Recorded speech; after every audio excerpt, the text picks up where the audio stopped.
चित्रगुप्त जी हाय हाय, न्याय करो हमारे साथ न्याय करो। चित्रगुप्त जी गद्दी छोड़ो गद्दी। नारायण नारायण। हे मानव, व्यर्थ में अशांति फैलवला से नियम ना बदल सकेला। कैसन बात बतियाओ फिर जी? काहे नहीं बदल सकत बाजी? हमरा धरती पर धारा 370 ना बदलल बा? अरे तो मृत्यु लोक और स्वर्ग लोक। ए नारद जी, रउआ तो एने के बाद ओने करबे करी लेना। हाँ, देवता लोग के समझाई ना कि हमने के बात मान ले। नारायण नारायण। स्वर्ग लोक में बल पूर्वक केहू स्थान ना पा सकेला। स्वर्ग लोक में स्थान पावे खातिर जप और तपस्या की आवश्यकता पड़ेला। अच्छा जी, आज हमनी के बिना अन्न पानी के ए दरबार से ओ दरबार घूमत आनी जा, उ तपस्या ना ह। हाँ, तब का हम अपन धरती छोड़ के एजा आइल बानी, इतिहास से कोनो कम बाका। अब और कितना चाहिए जी? अरे मंदबुद्धि लोग, वर्षों वर्ष तपस्या करे पड़ेला। वर्षों? जी, अरे हमने के लगे इतना टाइम वाइम नहीं खेबा। हाँ, शुरू करो, चलो पूरी करो हमारी मांग के पूरी करो। हमरा तो देवराज इंद्र के सिंहासन अब संकट में प्रतीत हो ताटे। नारायण नारायण। हे देवराज, ये तीनों जीवात्मा तो स्वर्ग लोक खातिर चिंता के विषय बन गए बाड़ी सब। हाँ देवराज, हम तो कहा था नहीं वो लोग के दंडित कइल जाओ। अपना क्रोध पे काबू कर अग्निदेव। वो मानव लोग है, दानव ना। बाकी मानव लोग के कर्म था दानव से भी निम्न स्तर के बात देवराज। चंद्रदेव बिल्कुल सत्य कहत बानी देवराज। हमनी के देवता ना, मृत्यु लोग के मानव समझ ले वालो। नारायण नारायण। प्रणाम देवर्षि। वायुदेव के कथन पूर्णतः सत्य बाटे। हाँ, हमरा भी ये लोग से मिलके ये आभास भइल बाटे। आपके का विचार बा देवर्षि? देवराज इंद्र, रहुआ कुछ करी ना तो महत्वाकांक्षी लोग के महत्वाकांक्षा इस स्वर्ग लोग के पूरा न्यू हिला दी। हाँ, कुछ करी देवराज, कुछ करी। ऐसन बात तो ठीक बा। आप सब वो तीनों मानव आत्मा के अपना शक्ति के प्रभाव से ओकनी के मन और मस्तिष्क में भय पैदा करी, ताकि ओकनी के आसानी से नर्क लोक में भेजल जा सके। जौन आ गया देवराज।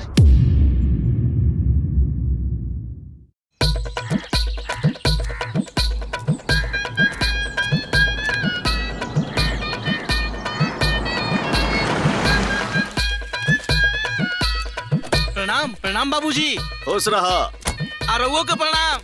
अरे हम विदाई करावे आइल बनी। एकरा घरे के विदाई करावे आइल बड़ा। दोनों घरे विदाई करावे आइल बनी। हमार बेटी है तू कौड़ी के फटीचर मामा के साथे ना जाई। ड्राइवर साहब, तू हो कान खोल के सुन ला। हमार भागिनी इल्लोला खंटोला के बेटी के साथ ना जाई। अरे केकर बिटिया केकरा साथे जाई केकरा साथे ना जाई हमके का पता। हम मलकिन के फोन लगाओ तनी उ खुदे क्लियर करी है। हाँ, लगावा फोन। लगाला फोन।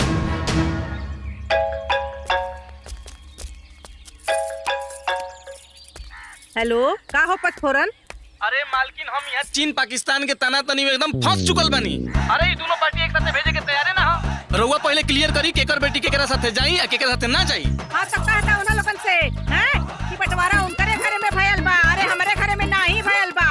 अरे उ लोग दूगो पटदार के बेटी हो की हां, बाकी पतो हमरे ही बाड़ी चल। कहता बड़कोला खानदान के झूठा लोग से हैं इज्जत से लोग विदाई कर दे, ना तो जैसे दामाद लोग लेवे ना गई ना वैसे ही गाड़ियों हम वापस करा दे। नौटंकी करे लोग जा। हां, कह दे। ठीक बस समझाओ तनी, रुको। देखा मालकिन कहली है कि विदाई करावे के पता करावो ना तो हम अपन गाड़ी लेके जाता नहीं। चल जालिम नहीं हरे लोगन तो उन्हा लोगन का यहाँ आवे का मन ना करत। आवे द लोगन के आवे तक कुल चर्बी निकालब लोगन का। काहे से कि हम जानता नहीं तू एकदम लापरवाह हो। ध्यान से जाइया, एक के गाड़ी में जाए कबा, डरिया मत। हाँ, टाइम से दवाई खात रहिया। हाँ बाबूजी, समझाए भी इनका के। हम सब समझा और सुनो, उज्जरत मोना सब पे एकदम ध्यान मत दिह, ठीक नु? तू अपन ख्याल रखी है और अचार ना भाई संगे भेज दी है। ए मामा, तू यही जा रही है जइहा मत, काहे कि माहौल कुल ठीक नहीं के यही जा। हाँ, तू गाड़ी में ख्याल से जइहा, सथवे जात हूँ। हे भगवान, जे हमर बबीता बेटी के फुसला के गलत घर में बियाह करवा देलस, उनकर ध्यान रउवे राखब। अरे एगो लड़ाकिन सास के घर में बियाह करा के हमर बेटी के जिंदगी बर्बाद कर देलस रे दादा। हे भगवान, रउआ के तो कुल बुझाता कुल देखा तनी। अरे जे जैसन करी वैसन भोगी। अरे जौने घर में हम अपन बिटिया के जुत्ती न जाए दी वही घर में हमार बिटिया के बियाह करा देलक। ई सब केहू के सजा दी है भगवान। का सजा दी है चाची? तू और तोहर भाई मिलके एकल ही सास के खुटा में हमके बांध देले लो। हाँ तू तो हमार बहिन होके वही कलही के घर में हमार बियाह करवा देलू। काहे ना बंधवाई? हाँ तोहर माई तोहर मामा हमनी के जैसे धोखा देले वैसे धोखा हम दे देनी। जो जैसा उसको वैसा। ए बुझिया अपन माई के चाल चलन मत सी बुझाइल। हाँ काहे हमार चाल में कौन खराबी बा? हैं? अगर तू अपन भाई के हाँ में हाँ ना मिलाऊ तो हम अपन बबीता के बियाह घर में ना करती। अरे तोरे चलते हमार बेटी उ घर में गईली। अरे जी हम ऊपर झापर देख के हो में हम मिला देनी हो। ठीक बा भीतर के जानता कि सास कैसन बा ससुर कैसन बा ये करन दिखाता ई कुल। अरे राउर बेटवा सुरेंद्र और राउर भाई देखे गइल रहलन नु। अरे उनहु के ना बुझाइल और हमरा के और हमर भाई के दोषी मत बनाओ। ठीक बा राउर बिटिया हाई बबीतवा आ सरितवा के कुल पता रहल तब सब कुछ जान के समझ के हम मिलावलस हमर सोना जैसन बिटिया के बियाह अपन नलायक देवर से करवा देलस। काहे तहार मरद आनर रहे। इनका ना सास ससुर अंदर बाहर सब पता करे के चाहत रहे। देखी कैसे बोलता रही। ए भौजी अब ढेर मुंह मत खुलवाओ। हैं हई तहार बेटी हमार बेटी के जीवन के साथ जवन कैले भी अनु वो दुश्मन भी ना करी। ढेर ना आज जौन तोहार मेहरारू और तोहार सास जौन के लिए भी आऊ केहू अपन परिवार के साथ ऐसा करेला का हो बोला। ए मामा तू तो मते बोला तारे से हमरा नफरते हो गइल बा। तो हमनी के कौन सा दोवन लोग से मोहब्बत हो गइल बा। बस करा चुप रह तू लोग बहुत हो गल तोहार लोग के नाटक नौटंकी। चले को तो चलो न तो अपन गाड़िया लेके चल जाई। अरे चले के बाहर चलो तनी जवाई। हां चलो सुना वो लोगों से बतियावे के कोनो जरूरत नहीं है। वो लोगन के मुंह लगन के कोनो जरूरत नहीं। कह दी हम क्यों करता ना साहब।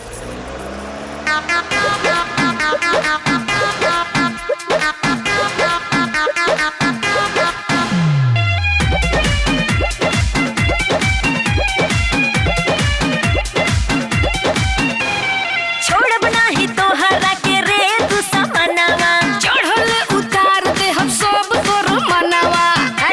ज्यादा बकर बकर मत कर। ए चुप। अरे छोड़ बना ही तो हरा के रे तू समनवा चढ़ल उतार दे हम सब तोर मनवा। आय अपन पावर बता दे आ तो के पानी पिया दे बुझले। तोहरा बोलिया से माथा सनक जाता तोहरा बोलिया से माथा सनक जाता। तोहके देखते ही दहिया धनक जाता तोहके देखते ही दहिया धनक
समझेली। आ गई नी महारानी लोगन लोढ़ा के तरह मुंह लेके।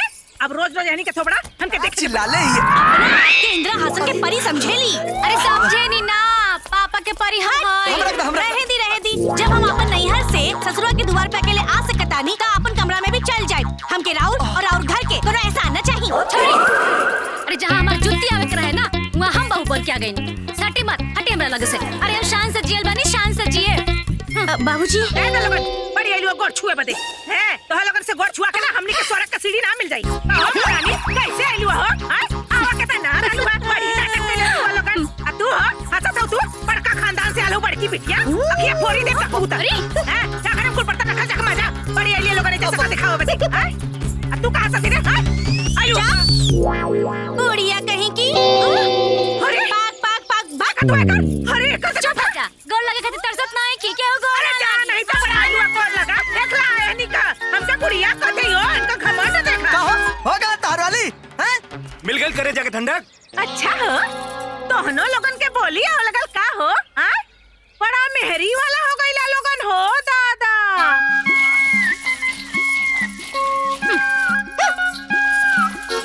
हाय देखा अब ले मसल सब्जियां चिराता। पता नहीं खाना कब ले बनी है भगवान। अरे हमार तो किस्मते खराब रहल है। बड़का लेका कबिया भिख मंगा खड़े हो गई और छोटका कबिया बड़बोला खड़े हो गई। अरे हम अपना माई बाप के इज्जत जोगावत रहनिया न तो ऐसा ससुराल में कब्बो ना रहती, लात मार के चल जाई। हे भगवान जिन जानी हमरा साथे धोखा कैली ना, हमरा साथे घात कैली ना, वो ऊपर पड़ो। जे हमरा पे ऊपर डाले ना ओके माटी लाग जाओ और जे हमरा के भीख मंगा कहे वो भीख मंगा हो जाओ, भीख मंगा। अरे तू हमरा के भीख मंगा खा लिया? अरे तो हिम्मत कैसे भइल भीख मंगा कहेगे? अरे तोहनी के तो मुंहे लगा बेकार बा। निर्लज बाड़ी सन बनाओ लोगन छूटा ये दोनों के दोनों एकदम चढ़बाकी ने बाड़ी सन। हे भगवान जी राउर सामने ये दोनों झूठ ना बोलिया। यही खातिर मोबाइल में रिकॉर्डिंग लगा के रख देत पानी। हाँ अब एकनी के मन में का बा ना हमरा के कुल पता चल गई।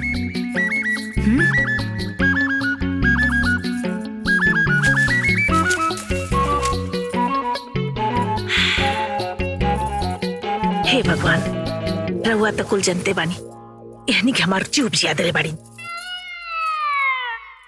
भगवान जी एकनी के उठा ली मादी एकनी के। हम ना राउर के 21 रुपया के लड्डू चढ़ाए। हाँ भगवान जी मान जी भगवान जी।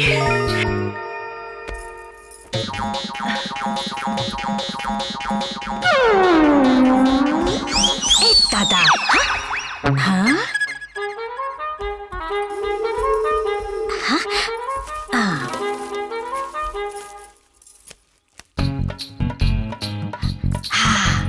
रिकॉर्डिंग तो चालू बा। भगवान जी के सामने बुढ़िया झूठ ना बोली हुई है। हाँ आवाज भी रिकॉर्ड हो गई बा। अब बस वो छटंकी के मन में का चल रहल बा वो जाने के बाकी बा।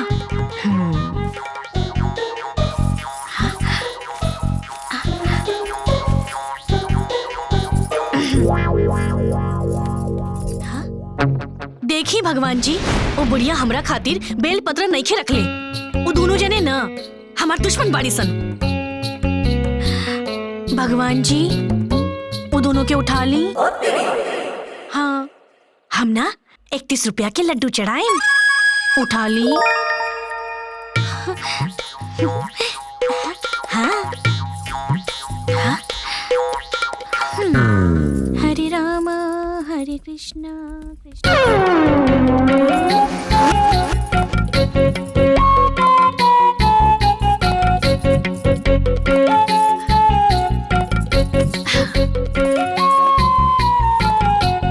जय हो भगवान जी। ये दोनों हमरा बारे में का सोचो तारी सन, सोच के प्रति सच्चाई अब ये मोबाइल में खुली। जय हो भगवान जी। हाँ दूगो फूल। भगवान जी वो दोनों ना मोटकी या बुढ़िया हमरा के देख के ना थनकत तारी सन। और देखी ना दूगो फूल छोड़ले बाड़ी सन। हमरा खातिर पूजा करे खातिर रउआ बताई ना हमरा और पूजा कैसे करब। भगवान जी एगो काम करी, उ दोनों के ना मोटकी आ बुढ़िया के ना मुआ दे। हम रउआ के ना 51 रुपए के ना लड्डू चढ़ाई। प्लीज भगवान जी मुआ दी। है सुनी अपना माई और भौजाई के करतूत। ले सुनी भगवान जी एकनी के उठा ली, मुआ दे एकनी के। हम रउआ के ना 51 रुपए के ना लड्डू चढ़ाई। बताई जी, अरे के कर पता अपना सास के मुँह खातिर मन्नत मांगी जी। वो बोरिया 21 रुपया के और वो छटंगी 51 रुपया के लड्डू चढ़ावा के कहा दिया। वो काहेला राउर मेहरारू के मोला पे। अरे रो मर्द है कि का है जी? अरे हमरे पति घर में का चल रहा बा, कुछ पता बा? हम कबो कुछ बोलले बानी केहू से कुछ कहले बानी। हमार मौला के इंतजार करता सब लोग। झगड़ा झंझट तक ठीक रहे, बाकी हमरा मेहरारू के मुआवे खातिर मन्नत मांगता लोग। ये बर्दाश्त से बाहर हो। ये बात के फैसला हो के रही और सब केहू के जवाब देवे के पड़ी। अब लोग के हम बताई जौन लोग 3-5 करत हमन ना। तो रुक, वो लोग के हम बतावत हई। आप भोला कहाँ बड़ा सरे देखा बड़े बुलावत हमा बाबूजी। आज कुल फैसला होइए जाई। कहाँ बड़े निकल बाहर। जोरू के गुलाम बन गिल बड़ा था। क्या जोरू के गुलाम है? तू हवे और तोर भाई का बोला तड़ा हो? अब बोला। अरे तो हम लोग के मेहरारू जौन करत है ना ठीक ना करत है। अब हम जौन कहत ना तवन सुना। जौन है छोटकी है ना माई और हमर मेहरारू मारे के प्लानिंग में बाई। ये तो हम पूछे आई नहीं हो। हमारा नहीं के बुझात कि कौन पतो अपन सास के मरे खातिर पूजा पाठ करेले। ए बाबूजी, माई के साथे साथे ना भौजियो तो हमरे मेहरारू के मरे खातिर दुआ मांगत ताड़ी। ऐसन करे के चाहला का? अच्छा हमरे पास रिकॉर्डिंग भी हो। तार मेहरारू जौन कइले बड़ी ना ओहू के रिकॉर्डिंग हमरा लगे बा। हां त हमरा हम पास रिकॉर्डिंग बा, केहू झुठला ना सकी। अच्छा तो हम लोग के मेहरारू के पोल खुल गई। हम माई के पोल खोल दे। अरे मौका तो हनी के मेहरारू ना हमार बुढ़िया के पैर के धूलो ना है। अरे जी रउआ चुप रही। अरे अब इन्हें तुम कुछ ना कल रहनी है, लेकिन आज खुल के कहता नहीं। हे भगवान, हे शंकर भगवान, उठा ले तूने के उठा ले। मुआ दे कनी के मुआ दे। ए बुढ़िया हमरा के श्राप देलू ना तो ठीक ना होई। क्या होई हो? जे कहेगे बा एकरा के कहे ए उंगली नीचे अड़ी तरह। तू दोनों जना हमरा के मुंह के कहे के तो देखा। तू दोनों जने के नानी ना याद दिलाता नहीं तो हमरो नाम सरिता ना। हां तो अभी याद दिलावा ना, हम तो अभी कहता नहीं। ए भगवान जी दोनों के उठा ले दोनों के उठा ले। ते भाई रवे के दुश्मन रे तोरा जैसन बहन ऊपर पड़ो। और बुढ़िया हाउ चल ते बुढ़िया हमर मरे के भगवान से कम ना कर ले। ते ही मर। ए भगवान जी दोनों के मुंह आता। अरे तू तो मंदिर में आरती कर रहलू है ना। तू बोला के बात हट जो भगवान से हट जो सामने से। हमरा बात नहीं आवर के लड़ बुढ़िया हाथ में ये लड़ो साना हाथ छोड़। आज तोनी के बारे में पूरा गांव जवार करना बता दे नहीं तो फिर कहिए। अरे ते का बताई बे हम बताई भाव रुक जा। अरे जा बड़ी से जो सन आज तो होने के लायक नहीं। हम काहे अरे चुप बढ़िया पूरा गांव के बताई। चल चला सन। अरे आओ हम तो कहा देख वो पीछे आ बता नहीं हां तहार आ जा भी सन रुका सन। अरे जब से तो हनी के मेहरारू है घर में आई बड़ी सना बात हो गइल बा। का बोले हमरे से लड़े पड़े भेजा। ए बुढ़िया एकरी लेखा हम आज ले देखले नहीं की। पुलिस के आगे तो ना हमारा हाथ छोड़ हमारा हाथ कहां जा।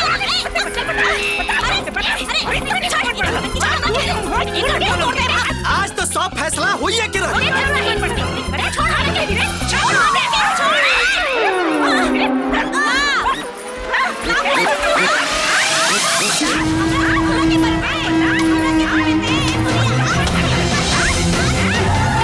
बुढ़िया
ये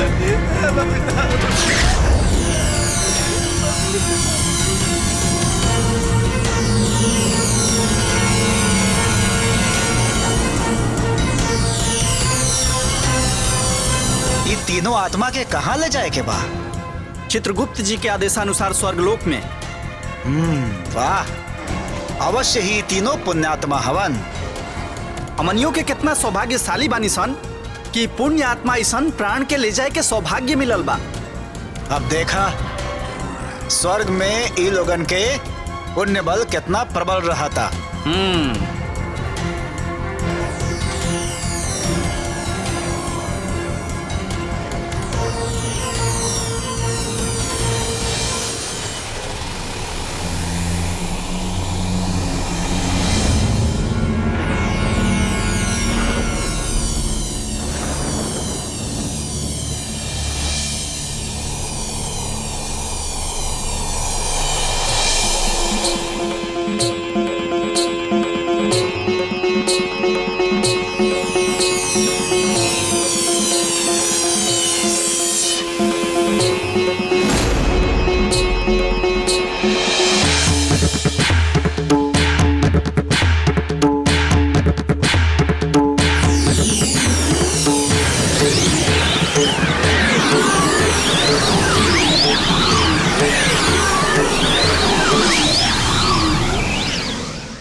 प्रणाम देवर्षि। प्रणाम मुनिवर। हमार स्वर्गलोक में रउआ स्वागत बा। हम तो अपना भ्रमण मार्ग पे रहनी है, लेकिन देवराज राहुल जोनी स्वर्ग लोग बाटे ओकर अद्भुत छटा अलौकिक दृश्य हमरा के अपना और आकर्षित कर लिया। चली यही बहाने राहुल दर्शन के सौभाग्य तो प्राप्त भइल। हे देवर्षि, हमार स्वर्गलोक के बारे में रउआ के तो मालूम ही बा। तीनों लोक में सबसे मनमोहक हमार स्वर्गलोक बा। वाह! यहाँ के पेड़ पौधे, नदी, तालाब, गीत संगीत, चारों तरफ पुष्प, इतना मनमोहक दृश्य। और देवर्षि, रउआ तो जनते बानी कि समस्त देवता लोग एजा निवास करेलन और आज तक इस स्वर्गलोक के सुख और शांति भंग ना के पौलस।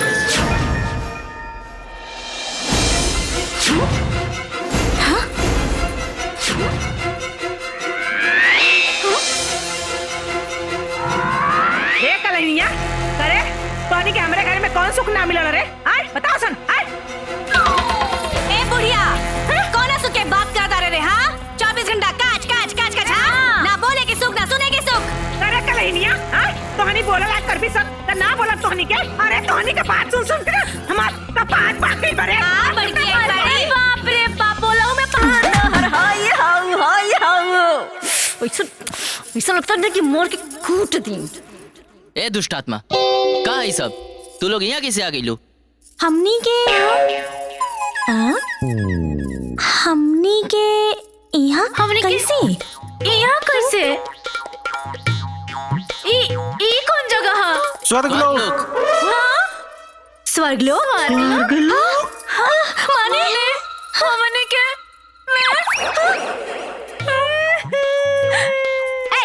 रवा काहे रोता नहीं? अरे परेशान काहे होत बाड़ू? हाँ। मोनी तो मोनी, बाकी स्वर्ग लोग तो आ गई नी। चलिए लोग। कहाँ? देवराज इंद्र के समक्ष। अरे बाप रे बाप, अरे बाप रे, कितना बढ़िया लागता स्वर्ग। अरे बाप रे, देवराज इंद्र पधार रहल बानी। इंद्रदेव जी शाकाकारं भुजगशयनं पद्मनाभं सुरेशं विश्वाकारं गगनसदृशं मेघवर्णं शुभांगं।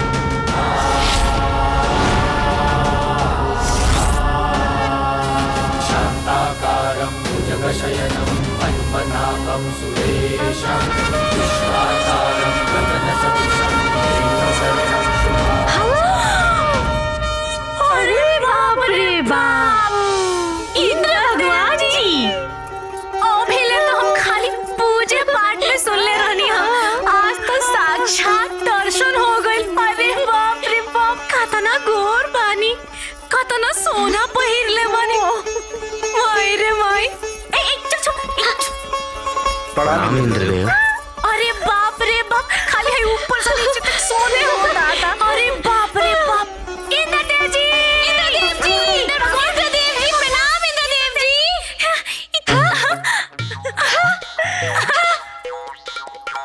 इंद्र भगवान, सुनी ना, बाकी रवा ना एगो काम बहुते गलत कह देनी जी। अरे का जरूरी रहल ब्राज में इतना बरखा बरसौला के? बेचारी को कितनी गाय सन बह गई। अरे यही से तो किशन भगवान अपन कानी अंगुरी पे वृंदावन पर्वत के उठा के इनकर घमंड तोड़ दिले। यही से तो राउर ना धरती पर ना मंदिर ना बनेला, ना पूजा होला। मूर्ख मानव, बंद करा अपन अपन मूर्खता। अब रउआ कौन भगवान जी है जी? बताई बताई, बोली। अग्निदेव।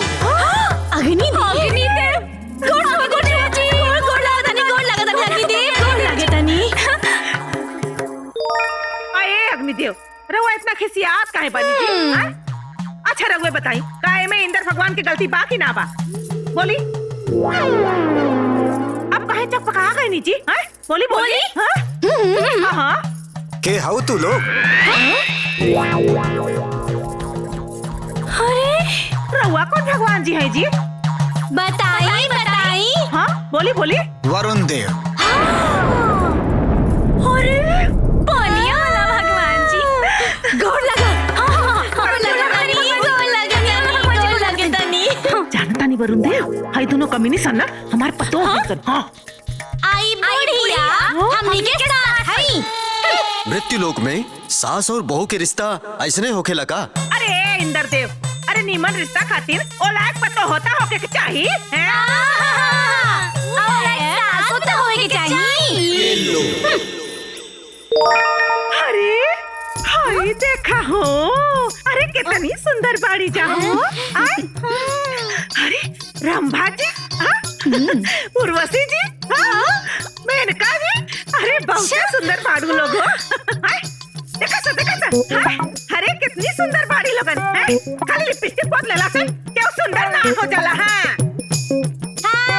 ये लोग सुंदर बात का हमरा माता के दिल निकाली लोग। अरे सुंदर वालों तो अपना घरे रहो लोग, हमनियों के ना अपना बजट में सुंदर है मानी जा। तब का तो उन्हीं लोगन के हर बात में आपस में लड़ाई, ये उपद्रव का है। अरे इंद्र भगवान जानता नहीं, अरे रउआ सुने ना तो जैसे हमार कपार हिल गइल बा, रउरो हिल जाई है। तो सुनाई ना, तो जे सुनाई औ सुनी। देख लेही भगवान जी, देख लेही। अरे हमरा बोले से पहले ही यानी के करजा में आग लग गई है। और हाई बढ़ी के तो पूरा खानदान एक नंबर के छुटका। अरे हमार बेटा के ब्याह में 4 तोला के सिकड़ी तय रहे।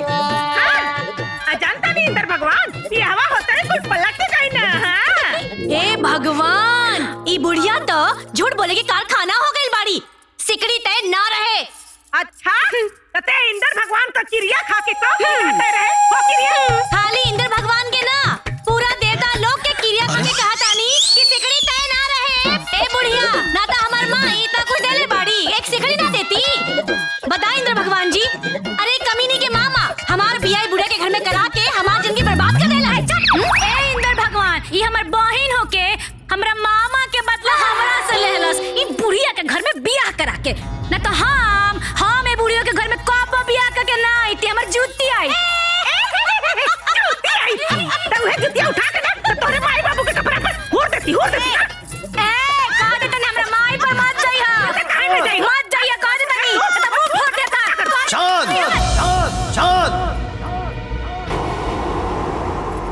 हमरा के ई ना समझ में आवता कि तोहनी लोगन के स्वर्ग लोक में आगमन कैसे भइल। अरे इंद्रदेव, अरे हमने के तो इंसान बानी जा, इतना रहुए ना बताए कि हमने के एजा कैसे है नीजा। हाँ? ऐसा दानव प्रवृत्ति आत्मा स्वर्ग लोक में रहे के लायक नहीं खे। यमदेव के हमरा समक्ष उपस्थित कैल जाओ।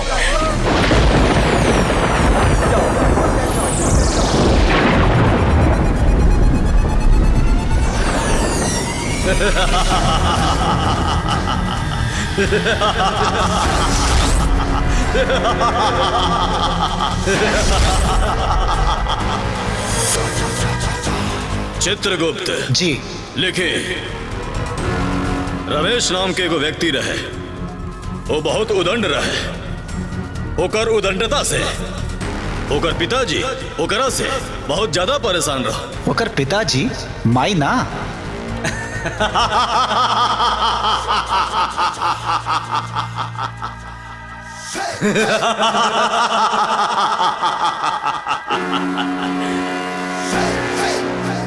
चित्रगुप्त, तू तो कितना बड़ा नटखट बड़ा।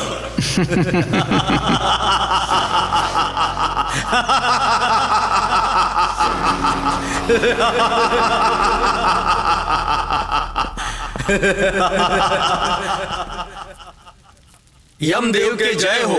यमलोक में तुहार स्वागत बा मात लीजी। बहुत बहुत धन्यवाद यमदेव जी। एजा आवे के प्रयोजन बतावा। देवराज इंद्र जी रुआ के यथाशीघ्र बुलावले बानी प्रभु। देवराज के बुलावा यमदेव के?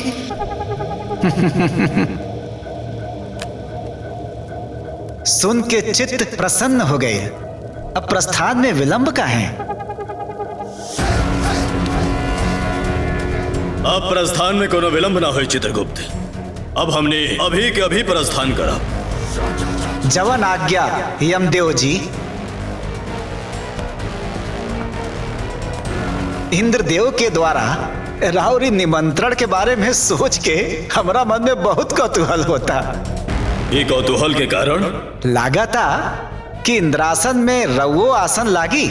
इंद्रदेव के समस्त देवगढ़ में रउओ गिनती हुई प्रभु।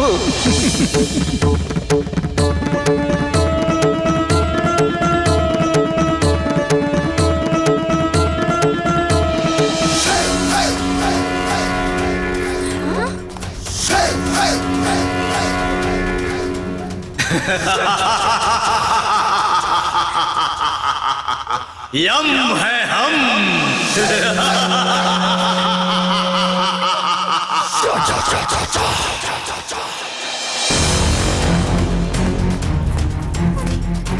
प्रणाम यमदेव। देवराज इंद्र के प्रणाम।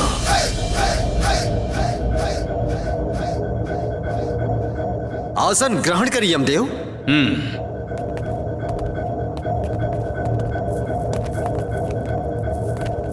देवराज इंद्र, हमारा के देवलोक में बुलावे के कारण हमरा स्वर्ग लोक में विपदा आ पड़ल बा यमदेव। विपदा? ओह, कौन ऐसा सूर्य शक्ति बा जवानी करे के दुस्साहस कैलास?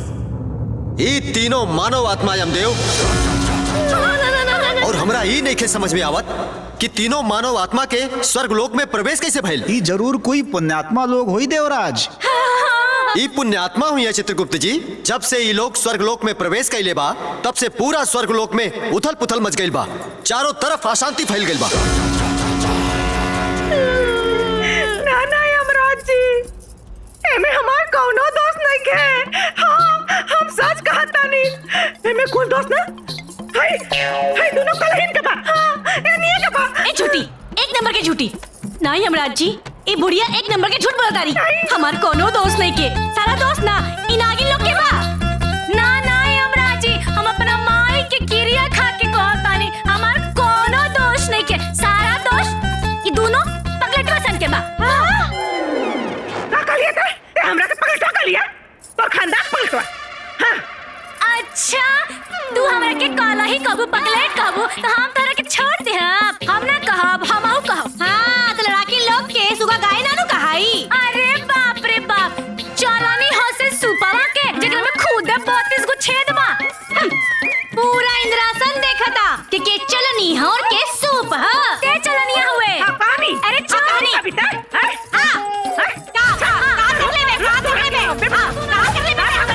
अरे ई का करत बालो?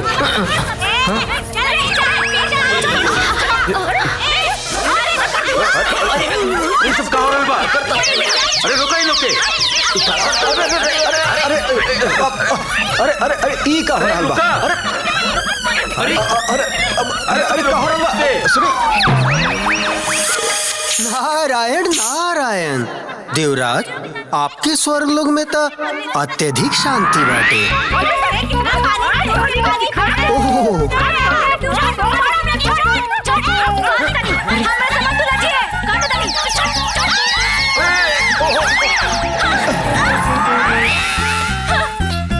नारायण नारायण देवराज, ये सब का हो रहल बा?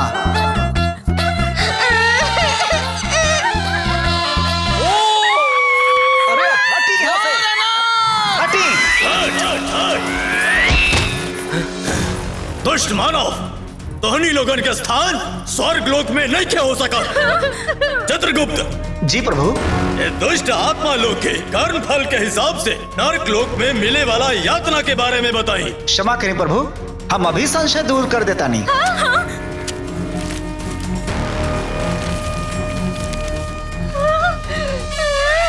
लेखा मिल गई प्रभु। कर्म फल के हिसाब से इन लोगन के स्थान नरक में बा। इन लोगन के यहाँ आगमन कैसे हो गए चित्रगुप्त जी? भूलवश देव। यथाशीघ्र तीनों के नरक लोक में भेज दिया जाओ। ये दुष्ट आत्मा के कर्म फल के हिसाब से नरक लोक में मिले वाला यातना देख के बताएं। जी प्रभु। प्रथम आत्मा राशि नाम चमेली, पुकार नाम सुथनी देवी, संबंध सास, कर्म फल के सूची, दोनों बहू के सतावल, बहुत सतावले बाड़ी। मन में दोनों के प्रति दुर्भावना राखल, हमरा प्रति स्वभाव में कर्कशा, विचार निम्न कोटि के, इनकरा के अत्यंत गरम तेल में तले के यातना दिलाई।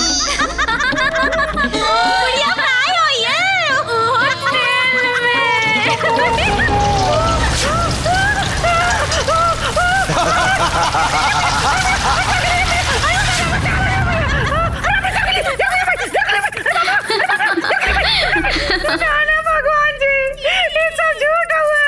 हम क्यों के नहीं कर सतावले बाड़ी? नहीं, झूठ बोलत दिया। हमरा के बहुत सतावले बाड़ी, हमरा माई के, हमरा भाई के बहुत गरियोले बाड़ी। हां यमराज जी, ई झूठ बोलत तारी। हमरो के सतावले बाड़ी, हमरो के गरियोले बाड़ी। बुढ़िया अरे कमीनी, तेरे घर को बिता देखी सुनी फिर क्या करेगी? गरियाला तारी, कमीनी कमीनी कहां तारी देखी? ना ना भगवान जी, अरे इसला हमारे संगे अन्याय होता।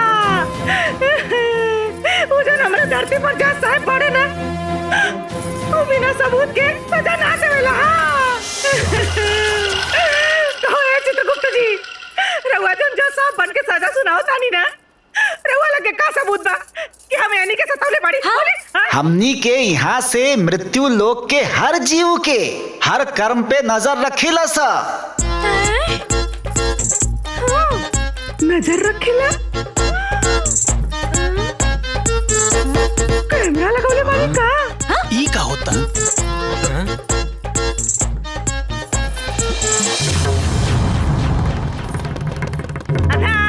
देखो मोबाइल तो हाईलाइट नहीं के? कैमरा कहाँ से लगवा देगा? अरे इतना दूर से धरती पर कहाँ से लौकी जी? ज्ञानी मानव, अपन मूर्खता पूर्वक बात बंद कर। चित्रगुप्त, आगे के कर्म फल पढ़ी और नरक लोक में मिले वाला यातना के बारे में बताई। जी। द्वितीय आत्मा राशि नाम पिंकी, पुकार नाम बबीता देवी, संबंध बड़ी बहू, कर्म फल के सूची,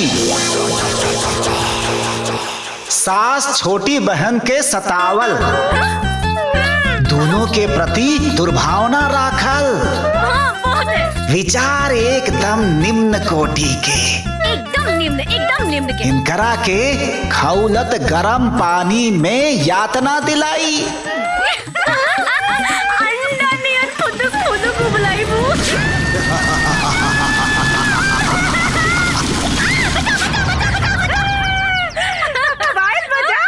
आयल मजा अंडा नियन। ना भगवान जी ऐसे ना चली। हम तो ई बुढ़िया से एगो गलत काम कैले बानी।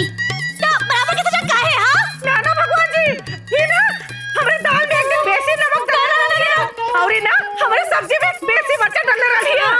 ई तो लिखाइले लिखे एकरा के लिखे। हां यमराज जी, हमर लिपस्टिक चोरौली, हमरे से साड़ी मंगली देखे खातिर साड़ी फाड़ के देली। ई हो लिख के रवा। ते चुप तू कोनो जज हो का? जे यो कहा सुनी? हां हम जे कहब ई लोग के उतारे के पड़ी। शांत हो जाओ। हर जीवन के कर्म के लेखा जोखा रखे के उत्तरदायित्व सिर्फ चित्रगुप्त जी के हाँ। तू लोग निर्णय नहीं के ले सकत। तो ठीक बा, रउआ हमरा खातिर एगो वकील बुला दी। अब उहे हमरा तरफ से बहस करी। असंभव। चित्रगुप्त जी हमदेव। अगला यातना के कर्म फल के हिसाब से ओके नरक लोक के यातना बताई। जी प्रभु। तृतीय आत्मा, राशि नाम सुगनी, पुकार नाम सरिता देवी, संबंध छोटी बहू, कर्म फल के सूची सास और बड़ी बहन के साथ दुर्व्यवहार, अति घमंड, मन में दुर्भावना, विचार अति निम्न, ए जीवात्मा के जिंदा आग पर भूने के यातना दिलाई।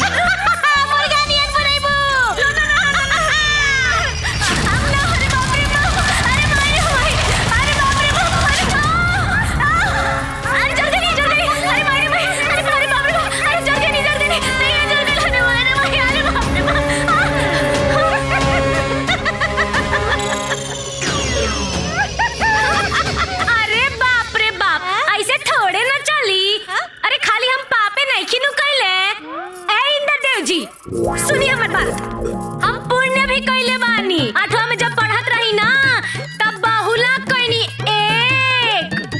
देखी और सुनी अनंत चतुर्दशी कैनी 2 और सुनी अपना माई के साथे गंगा नहाए गए रानी 3। झूठ बोलतिया। इतने ना, ब्याह के बाद ना हर साल तीज करत रही। 4 गो पाप और 4 गो पुण्य। 4 में से 4 गए। हाँ, 4 में से 4 घटा दी, बचल 0। पाप और पुण्य बराबर। हिसाब क्लियर। हाँ, सत्य कथन देवी देवराज, सत्य कथन। अच्छा हो रे झूठी रे करे और जब तिजिया बुक कर रही अच्छा अपन मरद से झगड़वा कैले रही तवन नाम में जोड़ाई है। हम कहनी कि तू कहले। अरे बाकी के बात हमरा से सुना। अच्छा हम बतानी। जहिया बहुला भुगले रहलू हा त चुरा के रसगुल्ला ना खाइले रहलू हा और अनंत चतुर्दशी के दिन पंडित के खाना खाए से पहले ही खाना खा लेलू हा। हम खैनी वो कहां जड़ाई? हम खैनी और के तू खैलू। तू खैलू। अरे हमनी से झूठ बोल के अपना मरद से झुमका करौले रहे सजा मिली। ए बुढ़िया चुप। तू दोनों के दोनों ना झूठ बोलता। इनका मुंह देखा ते झूठी ते झूठी ए बुढ़िया ते झूठी। जा जा बड़ी एलू बोले वाली जा जा कपाल ना फाड़ दे तो दिख लो। कपाल फोड़ दे। अब देख डराइम ना। छोड़ दे ना हुई हमार पाना फाड़ दे तो दिख ले। अब मार के फोड़ दे मुंह तोड़ दे कान तोड़ दे। मार मार मार के दिखा। अरे का हो रहल बा? अरे के रोकी इनके।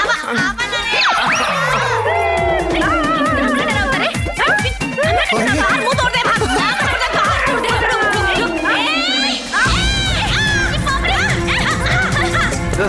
ते हमरा कमर पे मार ते आवा ते आ। अरे ते आवा ना। काले ऊपर ये है तो लगन का हे वरुण दे हट हम चढ़ हट। अरे आवा ना। आवा। अरे चुप बड़की आइल बाड़ी। बर्फ का बर्फ हो गई आवा। के वरुण देव के अस्त्र चीर दे तो हमरे लगे वायुदेव के हथियार मार के कपारे फाड़ दे हम तोहर। हमारे हाथ में चंदर देव का हथियार बा भोग दे। अरे आवा ना आवा, अरे ते आवा, छोड़ दे तू दोनों के, छोड़ दे। शांत हो जाइए, शांत हो जाइए, शांत हो जाइए।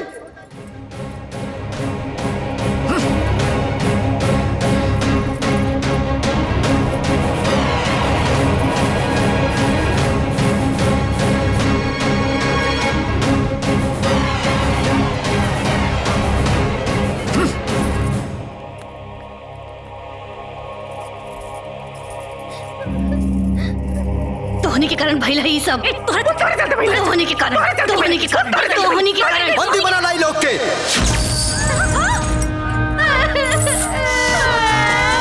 अरे भाई हम कुछ ना करनी होई कर। ई लोग के नर्क लोक में ऐसा यात्रा देवे के तैयारी करा कि कोनो भी जीवात्मा स्वर्ग लोक में ऐसा अशांति फैलावे के दुस्साहस ना कर सके। हाँ, सही कहा था। हम कुछ ना करनी। ले जाए लोग के।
हमरा बेटी के खा गई लेते हैं?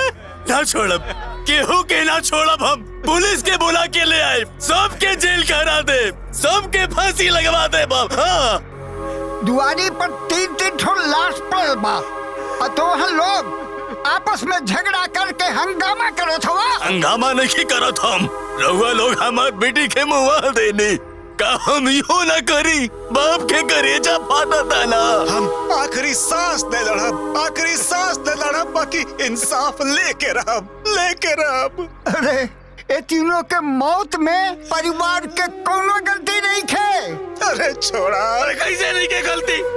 आखिर 3-3 को मौत एक साथ कैसे हो सकता? ये तीनों झगड़ा करत करत छत से गिर के मरली है, हम अपने आंखें से देखली है। छत पर से गिर के मर जाई हंसन, ये षड्यंत्र ना हता का। ये लोगन के झगड़ा से पूरा गांव परेशान रहल हो, सब जानत बा। समझ गईला, कुछ बतावे के जरूरत नहीं बा। अरे सुनी, मृत शरीर के बहुत देर तक ना रोक करके रखे के चाहिए। अब एकरे क्रिया कर्म के तैयारी करी। चली रोई ना।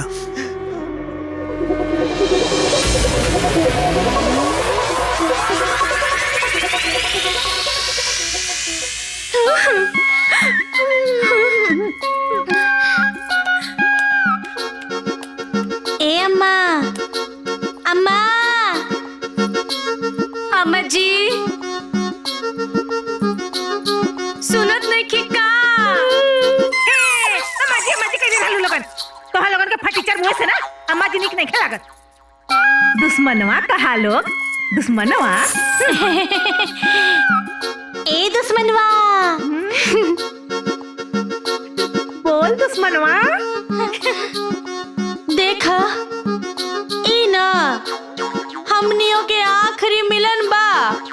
हाँ, आखिरी प्यार बा, आखिरी दुलार बा। एकरे बाद तो हमनियों के करनी के हिसाब से ना नरक में फल भोगिए के बा।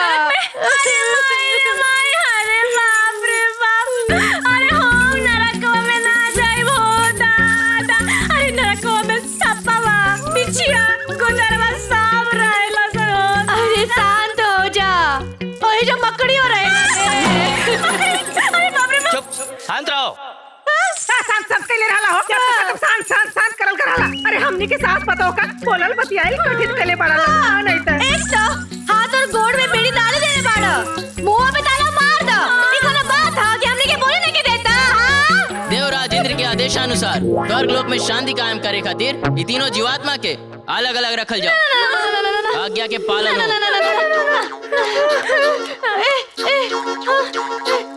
ए दुश्मन माँ, कौन दुश्मन? अरे अभई हमनी के अपना में एकता बना के नु रखे के बा। अगर ई हमनी के सास बहू के अलग अलग कर दिया सन तो हमनी के सास बहू के पार्टी कमजोर ना हो जाए। ऐसे कहते नहीं, माफी मांग लेवे के। माफी मांग हे स्वर्ग लोक के देवता महादेवता लोग, हमनी के चिलम चिल्ली ना करब। राई मां शरणागतम।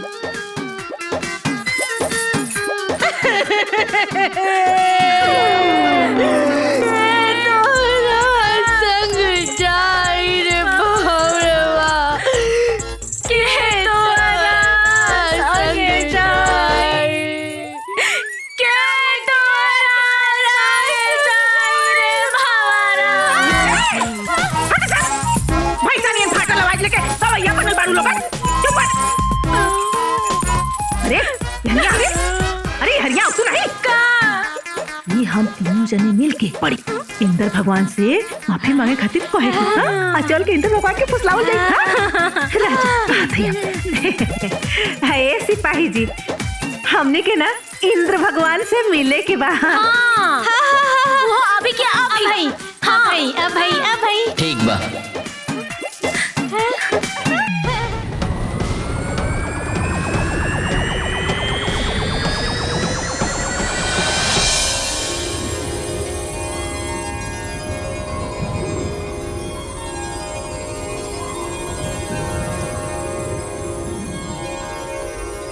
चलो बाप रे बाप। प्रणाम। इंद्रदेव कहाँ बानी? भंवरलोक में बानी। चलिए।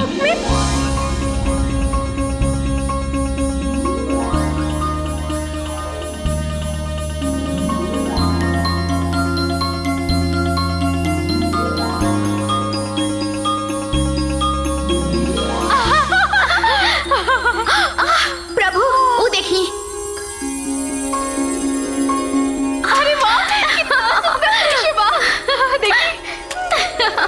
आई।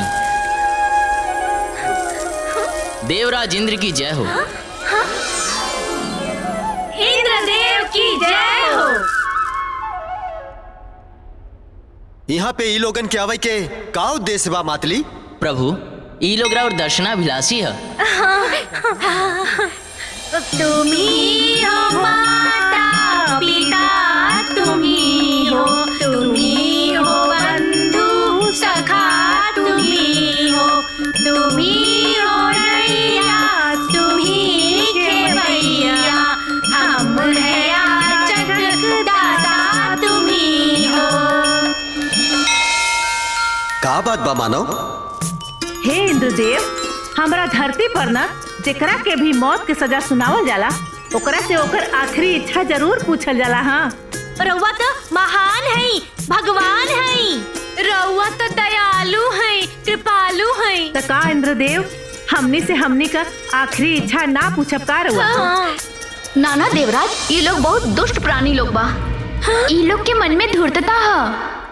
ये लोग पे भरोसा कईल अनुचित बा प्रभु।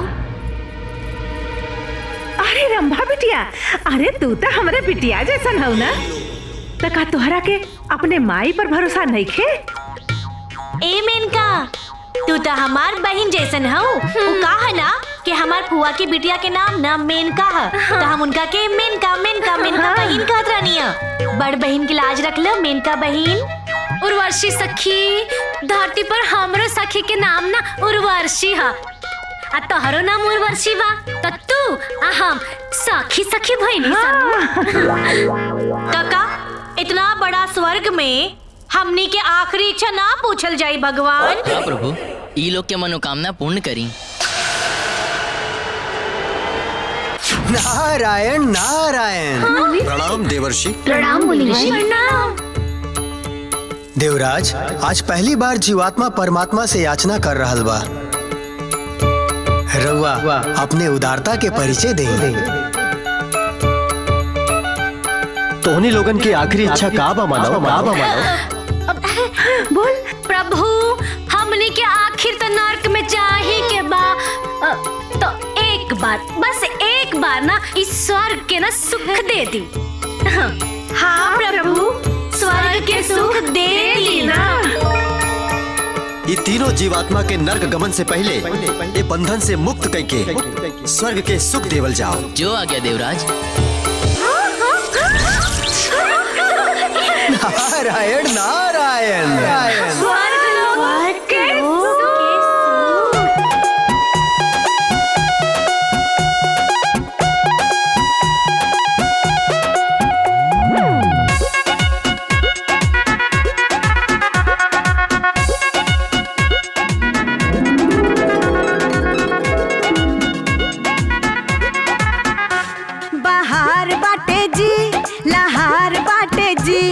स्वर्ग के आगे धरती बेकार बाटे जी। बाहर बाटे जी, लहार बाटे जी। अरे स्वर्ग के आगे धरती बेकार बाटे जी। ऐसा सूझी देखी तनी है भी अति स्वागत। तीनों अप्सरा लोग हमने के स्वागत में लागल ता। लूटी लूटी ऐसा सूझी, ऐसा सूझी, लूटी लूटी ऐसा सूझी है स्वर्ग वाला मजा। लूटी लूटी ऐसा सूझी है स्वर्ग वाला मजा।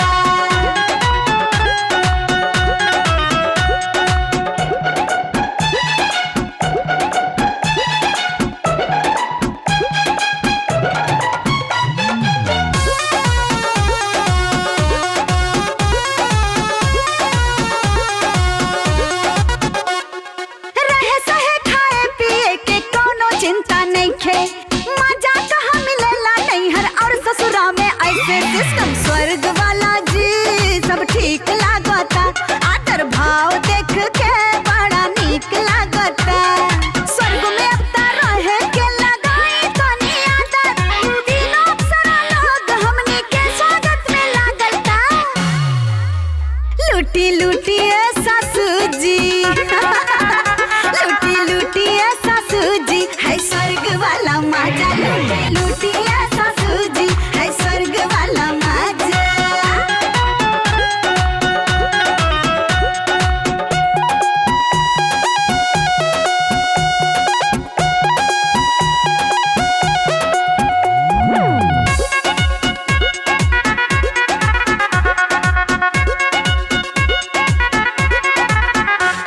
अरे बम्बई जाई, गोवा जाई, चाहे जाई दिल्ली। बाप रे बाप ऐसन सुख शांति ना कतही मिली। मौका मस्त मिलल बा चानी खूब काटे के। कूद कूद के खुशी से अब हमनी के नाचे के। खूब उठाई मजा अपन कुछ हो नहीं खेलागत। तीनों अप्सरा लोग हमनी के स्वागत में लागल ता। लूटी लूटी ऐसा सूझी, लूटी लूटी ता। लूटी लूटी ऐसा सूझी है स्वर्ग वाला मजा। लूटी लूटी ऐसा सूझी है स्वर्ग वाला मजा।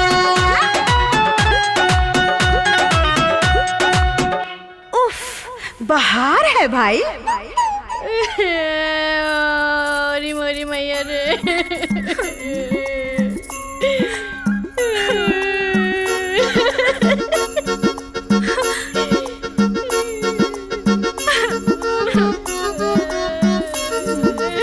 अब तो हनी फटीचर नियन मुंह बना के का बैठल बाड़ी रे? हाँ? हमके गरम पानी में नहीं के उबले के। और ये देर रे? हाँ? हमके मुर्गा नियन फराई नहीं के होके के।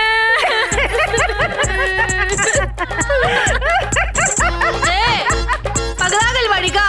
ए बुढ़ियो, ढेर हंसा जान। तू फराई होकू तेले में। हाँ, हंसला हंसला। अरे आप केहू फ्राई उराई ना हो यहाँ। काहे? यमराज तो रिश्तेदार बाड़े का? अरे हम यमराज के माई है। ए जाइबू लोगन के वजह से कुल बता दई। यहाँ आवा लोगन। बोल इधर का लियो। हाँ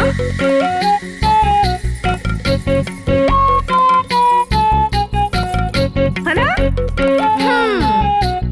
नहीं चलेगी, नहीं चलेगी। हट जाओ। तानाशाही। ठहरिए। देवराज इंद्र के आज्ञा के बिना इंद्रलोक में प्रवेश वर्जित बा। प्रवेश वर्जित बा। नहीं चलेगी, नहीं चलेगी। तानाशाही, नहीं चलेगी, तानाशाही। अरे इंद्र भगवान तो है नहीं देखे। इंद्रदेव तो है ही नहीं खे। अरे इंद्र भगवान बोल बोल बोल बोल बोल। सास बहू का नारा है, लो मांग हमारा है। इंद्रदेव करो न्याय, नहीं सहेंगे अब अन्याय। अभी हंगामा काहे होता? ऐसे कि स्वर्ग लोक में हमनी के साथे अन्याय होता। नहीं सहेंगे, नहीं सहेंगे, नहीं सहेंगे, नहीं सहेंगे। स्वर्ग में अन्याय असंभव। तोहनी लोगन के तो नर्क लोक में होके के चाहिए। काहे जी? हमनी लोगन के नर्क लोक में काहे होके के चाहिए? काहे कि तोहनी लोगन के स्थान नर्क लोक में रहे। अच्छा, तो हमनी के एजे काहे के लेवल गए? हाँ। बोली बोली। ये चित्रगुप्त जी के त्रुटि से भइल बा। बनी रहुआ असली पॉइंट पे। तो जब गलती चित्रगुप्त जी के बा, तो हमनी के सजा काहे मिली? बोली बोली। हम तीनों जने सोच विचार करके फैसला कैले हई कि हमनी के नर्क लोक नहीं के जाए के।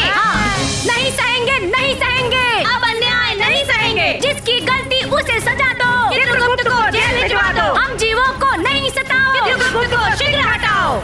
ये अनुचित है। ये उचित बा। अरे तू लोग तो स्वार्थी जीव बाड़ा। हमनी के देवराज इंद्र से विनती करके तोहनी लोगन के स्वर्ग लोक के सुख देनी सन, परंतु तू लोग आज दानव के जैसन हमनी के साथ छल कैलू। अरे रूपवती, और जन हमनी लोगन के संगे होता, रउआ लोगन के नइखे लौकत बा का? अरे जे जौन करी उहे नु भरी। एहो उर्वशी, हमनी के स्वार्थी कहतारू। अरे धरती पे 3-3 दिन बिना अन्न जल के देवता लोग खातिर उपवास करी ले। का देवता लोग हमरा खातिर उपवास करी ले का हो? ए मेनिका जी, अरे हमनी के स्वर्ग के सुख दे के कोनो एहसान नइखू कइले बुझालू। अरे जब हमनी के स्वर्ग में स्थान मिलल बा तो सुख तो देबही करी। अरे इंद्रदेव जी, ये न्याय और अन्याय के बीच का लड़ाई हो। ये सब तो असत्य के बीच की लड़ाई हो। जब तक हमनी के न्याय ना मिली, झगड़ा जारी रही। नहीं सहेंगे, नहीं सहेंगे। अब हम अन्याय नहीं सहेंगे। स्वर्ग वालों हो सावधान, निकल पड़ा है आखिरी इंसान। नहीं चलेगी, नहीं चलेगी। अब मनमानी नहीं चलेगी। न्याय होगा, न्याय होगा। अब हमारे साथ न्याय होगा। नहीं चलेगी, नहीं चलेगी। अब मनमानी नहीं चलेगी, नहीं चलेगी, नहीं चलेगी। अब अन्याय नहीं चलेगी। अब का हुई इंद्रदेव? उर्वशी, हमरा के तो लगत बा कि हमार इंद्रासन संकट में बा। काहे से कि मानव अपना रौद्र रूप में आ गइल बा। अब आप लोगन के ई दानव प्रवृत्ति वाले मानव के समझावे के पड़ी। जो आ गया प्रभु। नहीं चलेगी, नहीं चलेगी। तानाशाही नहीं चलेगी, नहीं चलेगी। तानाशाही नहीं चलेगी। हरदम यही कहना है, स्वर्ग में हमको रहना है।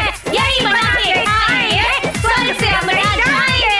सास और बहू की जोड़ी अब नहीं जाएगी टोली। हे देवी, हमनी के इंद्रदेव से ई आदेश मिलल बा तोहरा लोगन के मन स्थिति जाने के।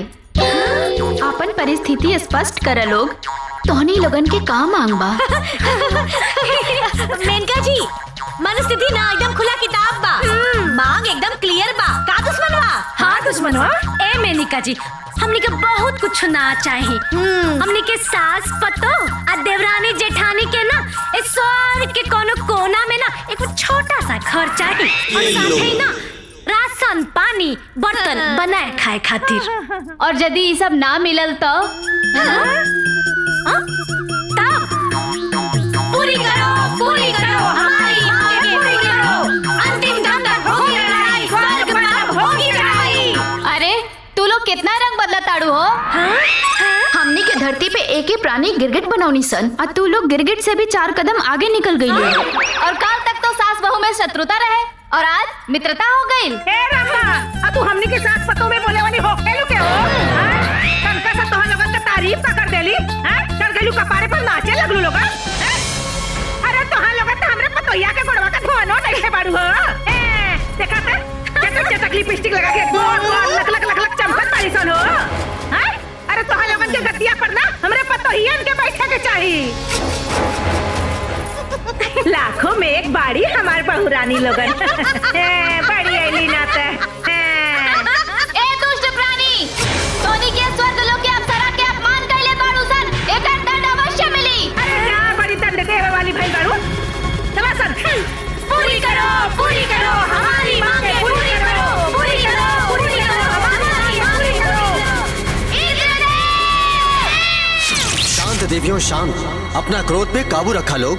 ना इंद्रदेव, ई मृत्यु लोक के तुक्ष जीवन आत्मा स्वर्ग के अप्सरा के अपमान कैले बाड़ी सन, अपन हर धर्म के चरम सीमा पार कैले बाड़ी सन। ई अपमान के घूंट पी के अब हमनी के एक पल भी इंद्रलोक में नहीं रह सकत। हाँ देवियों, तोहनी लोगन के अनुपस्थिति से ई इंद्रलोक एकदम सूना हो जाई। अपना मन से इस साधारण मानव के प्रति ई दुर्भावना त्याग डालो। असंभव इंद्रदेव, जब ले निर्लज्ज प्राणी स्वर्ग लोक में रहिए सन, हमनी के स्वर्ग लोक के त्याग करनी सन।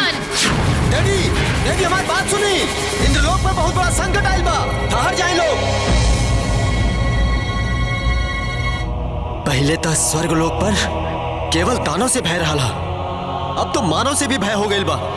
नहीं चलेगी तानाशाही, नहीं चलेगी तानाशाही, नहीं चलेगी। रुका लो। काहे रोकवा लगन हो?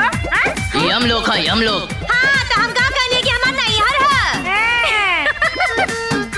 हमके यमराज जी से बात करेगा। हटो लोग, दुश्मन पार्टी का आगे बढ़ो। नहीं चलेगी, गुंडा गर्दी नहीं चलेगी।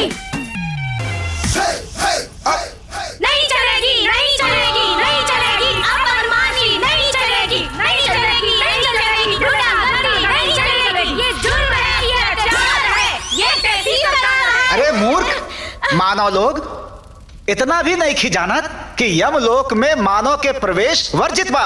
अच्छा जी, काहे वर्जित बाजी? हाँ, रउआ लोगन के जब मन होला तबे हमरे धरती लोग पे टपक पड़ी लजा। हाँ, तो हमनी के काहे नहीं किया सके जा? बोली। हाँ, इतना नियम कानून बा, तो काहे ना बाहर ये बोर्ड लगवाते हैं निहा कि अंदर आना माना बा। यमराज जी, सबसे पहले ना ई चित्रगुप्त जी के हटाई। वो कहा कि तारा लफड़ा के जड़ बा ना, इहे राणे और सगरो काम ना इनका वजह से ही गड़बड़ाइल बा।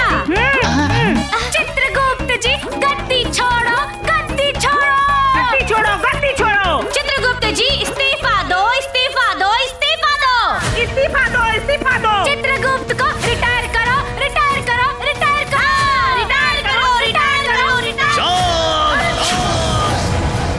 अब अगर तू लोग और हुड़दंग मचैलू तो तोहनी के नरक के कठोर से कठोर यातना दिहल जाई।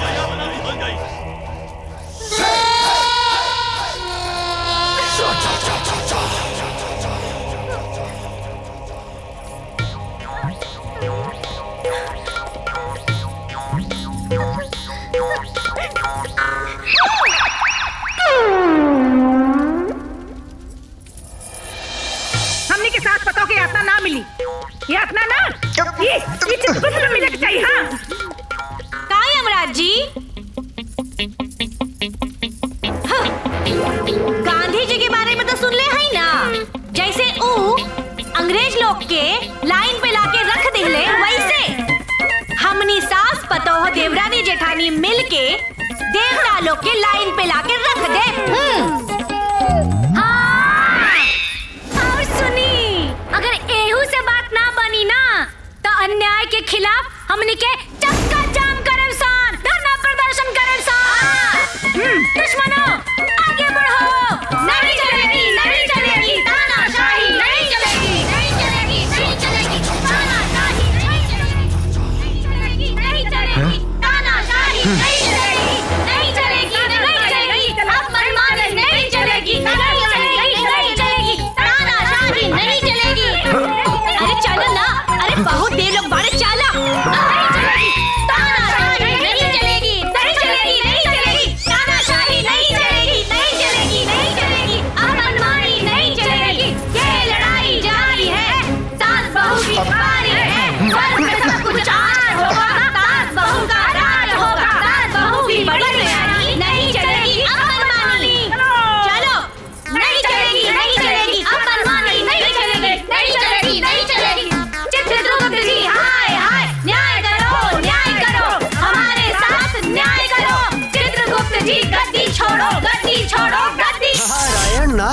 नारायण। हे मानव, व्यर्थ में अशांति फैलौला से नियम ना बदल सकेला। हे नानी जी, कैसन बात बतियाओ फिर हुआ जी? हाँ? काहे नहीं बदल सकत बाजी? हाँ? अब हमरा धरती पर धारा 370 ना बदलल बा? हाँ? हाँ? अरे तो मृत्यु लोक है और ई स्वर्ग लोक है।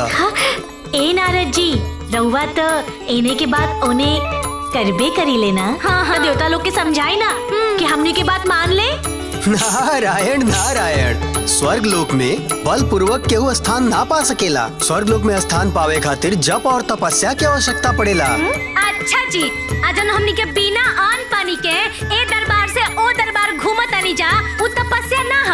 हाँ, तब का हम अपन धरती छोड़ के एजा आइल बानी, त्याग से कोनो कम बा का? अब और कितना चाहिए जी? अरे मंद बुद्धि लोग, वर्षों वर्ष तपस्या करे पड़ेला। वर्षों? हे नारद जी, अरे हमने के लगे इतना टाइम वाइम नहीं खेबा। हाँ, शुरू करो, चलो पूरी करो, पूरी करो, हमारी मांग के पूरी करो। हमरा तो देवराज इंद्र के सिंहासन अब संकट में प्रतीत हो ताटे। नारायण नारायण।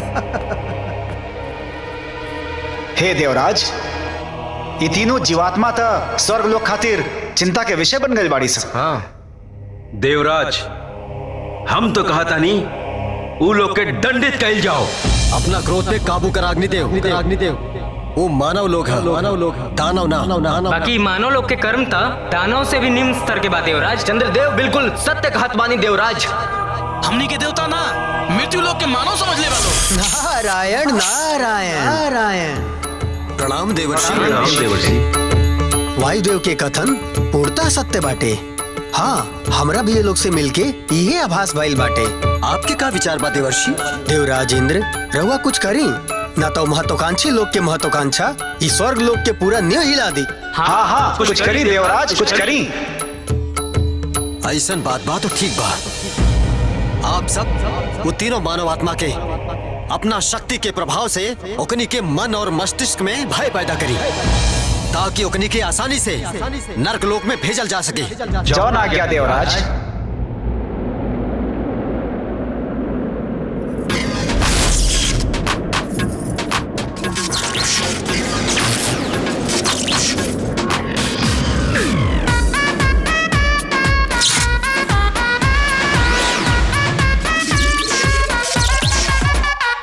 के स्वर्ग में खूबे दंगा लेके देवता लोग से पंगा। के स्वर्ग में खूबे दंगा लेके देवता लोग से पंगा। आफत में बाजान बालोग बुरा हाल में। अरे सास बहू फंस गई, अरे सास बहू फंस गई देवता लोग के चाल में। अरे सास बहू फंस गइल देवता लोग के चाल में।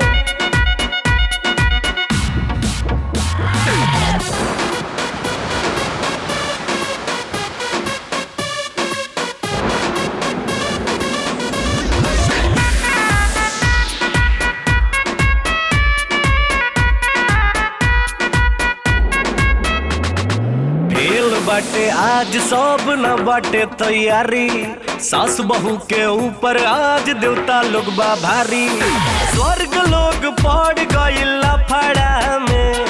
सास बहू बाटे लोग खतरा में। लागल सब देवता लोग कमाल में धमाल में। अरे सास बहू फंस गइल अरे सास बहू फंस गइल देवता लोग के चाल में। सास बहू फंस गइल देवता लोग के चाल में। ए सासू जी, अरे बोल पतोहिया बोल। देवता लोग बाजी मारी का, सास पतोहिया अब हारी का। अरे ना रे पतोहिया, ई बात पूरा स्वर्ग लोक पर चार होई। आ सास पतोह से देवता लोग के हार होई। कैसे जी ओ कैसे जी? जे आफत से दूर भगावे पवन सूत ऊ नाम कहावे। अरे हाँ जी, बोले बोले बजरंग बली की जय।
अनर्थ हो गई देवराज, अनर्थ हो गई, अनर्थ हो गई प्रभु, अनर्थ हो गई। अनर्थ का अनर्थ हो गए देवगण? कदाचित जौन संभव ना रहे वो संभव हो गए देवराज। अर्थात वो दोनों साधारण मानव नहीं थे प्रभु। ये कैसे प्रतीत भइल? हमनी के शक्ति के प्रभाव भी वो सब पे असफल हो गई। कहीं ओकनी के लगे असुरी शक्ति तो नहीं थे। नारायण नारायण। प्रणाम देवर्षि। देवराज इंद्र, अत्यधिक चिंता के लिए की आवश्यकता नहीं के।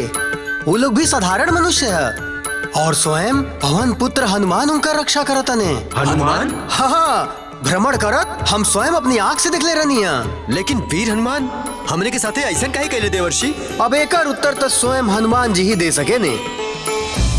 महावीर हनुमान के हमार बुलावा भेजल जाओ और हाँ, वो तीनों मानव के हमरे समक्ष उपस्थित किया जाओ। जय श्री राम।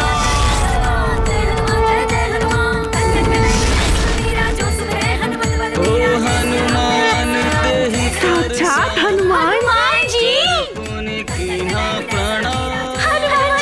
हनुमान जी गोड़ लागतानी हनुमान जी।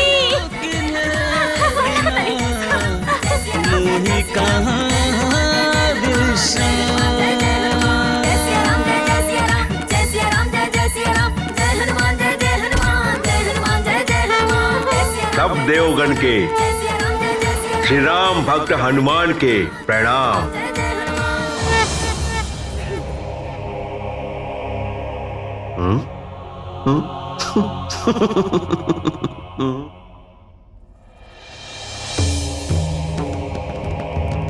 हमरा इंद्रलोक बुलाए के आश्रय प्रभु।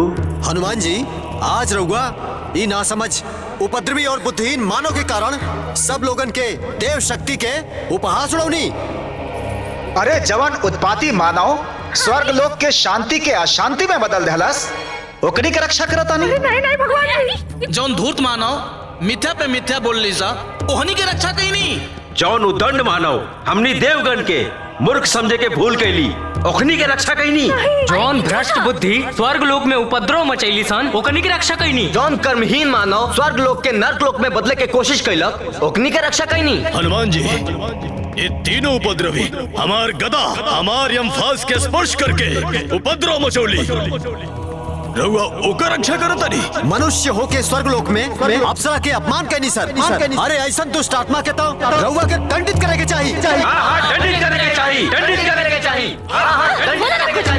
अरे नहीं नहीं हनुमान जी, अच्छा जी, अब हम पूछनी है। रहुआ सभे पार्टी बना के हमनी के खिलाफ हमरे हनुमान जी का भड़कावत बानी जा।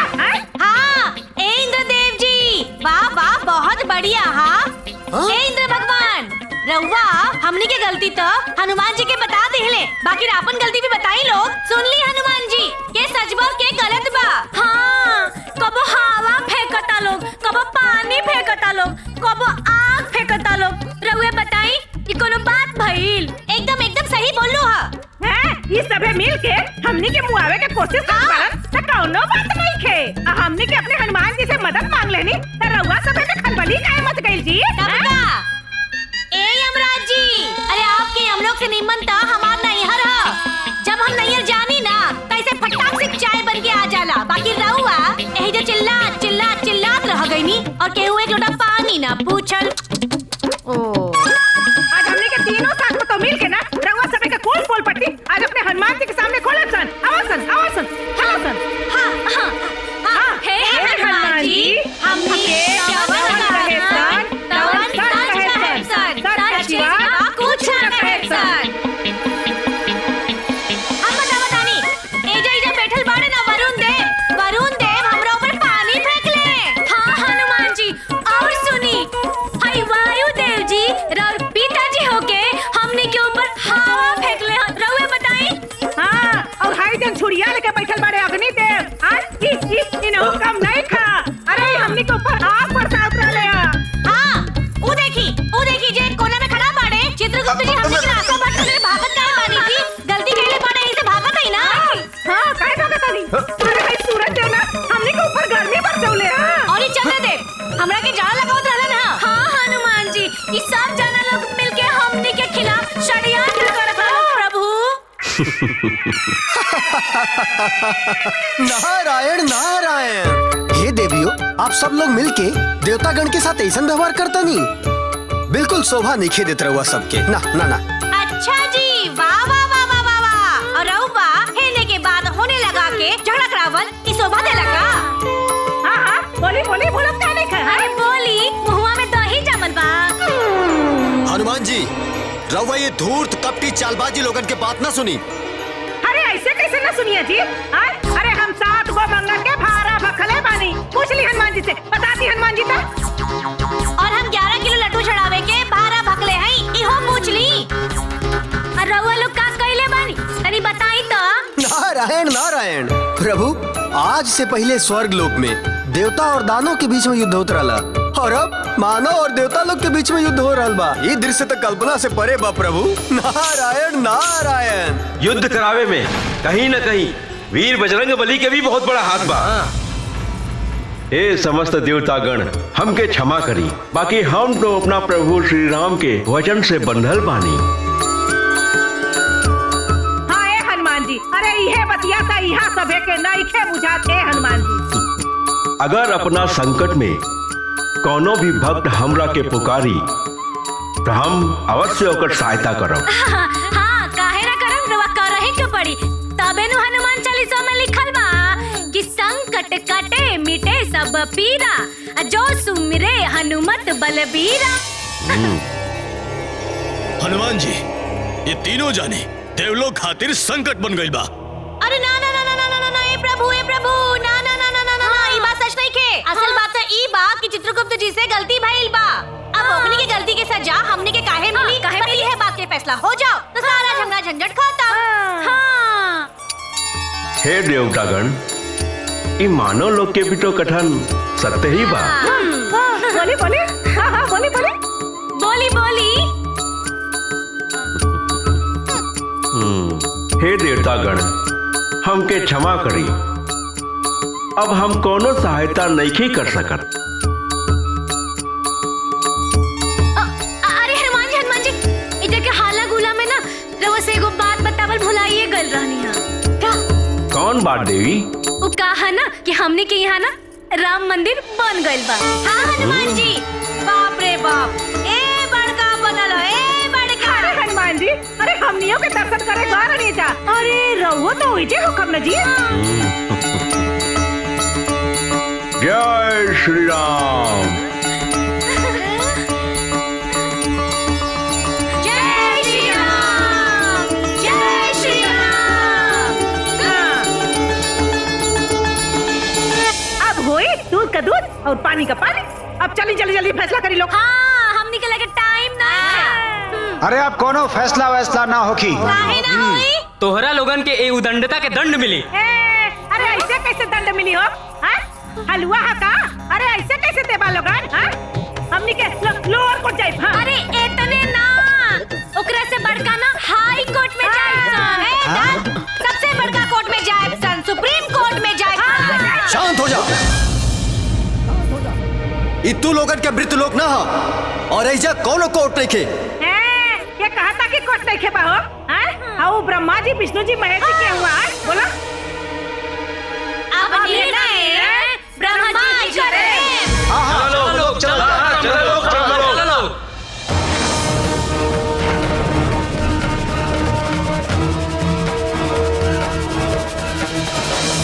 ओम ब्रह्मणे नमः।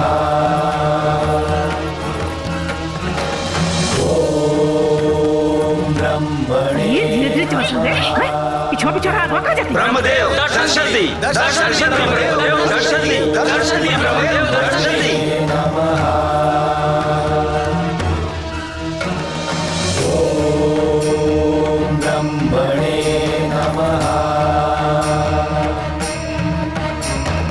ओम नमो सत्त्वाय विशुद्धचेतसे स्वरूप रूपाय सहस्रबाहवे सहस्ररश्मि प्रभाय वेधसे विशाल देहाय विशुद्ध कर्मणे।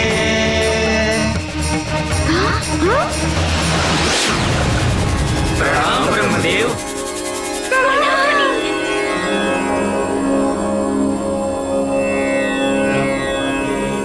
का बात बा देवगण, मुखमंडल पर चिंता का है? हे परमपिता, ये तीनों मानव आत्मा स्वर्ग लोक में आकर के एक मिनट पहले रउआ लोग ही बताई कि रउआ लोग ब्रह्मा जी से का करनी है? हमने क्या कुछ समझ में ना आयल। हाँ, तुका बोल के ब्रह्मा जी के अपन पार्टी में ले ले लोग तो सारा काम गड़बड़ा जाए ना। हाँ, यही से पहले रउआ लोग ये बताई कि ब्रह्मा जी से का बोलनी है, तब बात आगे बढ़ी। हाँ। नारायण नारायण, अरे हमनी के ब्रह्मदेव की स्तुति कहनी है जमानो। हाँ, तो हमनियों के पहले स्तुति करल जाए। हाँ, तब बात शुरू हुई। हाँ। हे ब्रह्मदेव, हमनी से जवन गलती सही होई ओकरा के माफ करी और हमनी के साथ इंसाफ करी। प्रभु, चित्रगुप्त जी से त्रुटि भइल बा।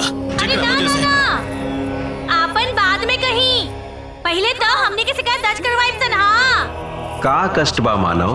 हाँ, अब रउए बताएं ब्रह्मा जी, धरती पर से इंसान परेशान होखबे करेला, तो का स्वर्ग लोक में भी परेशान होखी? हाँ, जौना स्वर्ग लोक में भगवान लोग रहेला, वो इंसान पर अन्याय होता। हाँ। देव और मानव के बीच में ये आपसी द्वंद के बारे में हमरा के विस्तार से बताएं। हे प्रभु, ये तीनों दानव प्रवृत्ति वाला मानव स्वर्ग लोक के गरिमा के रौंद के देवगढ़ के खिलौना बना देने वालों। प्रभु, ये तीनों दंड के हकदार है।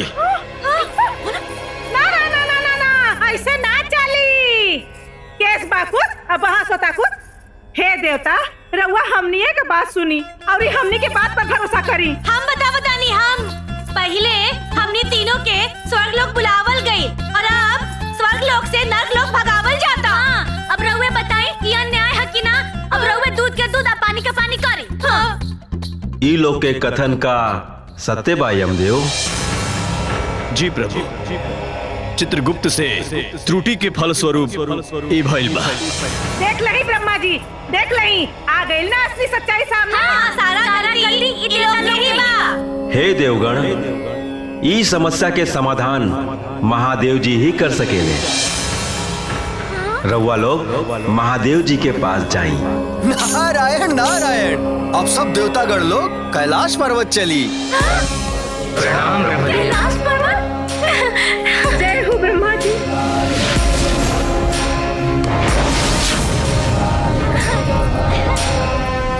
चल गए ले। चली भगवान जी। अरे भगवान जी कहाँ गए? सब कहाँ बटे? अरे चल ओरे कोई नहीं, चल दादा। कहाँ चल गए लोग? अरे यहाँ के तो देवता लोग हमने से बिना बतौले पुर्र हो गई। आए हो दादा, आप का होई?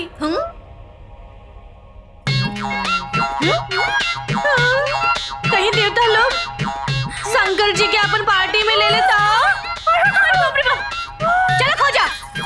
अरे दुश्मन बा, ओइसे चलो। अरे बाप रे बाप, का हो? यही जाना।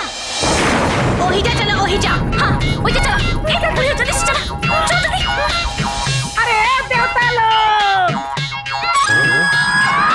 काहे कतहु जाई लोग?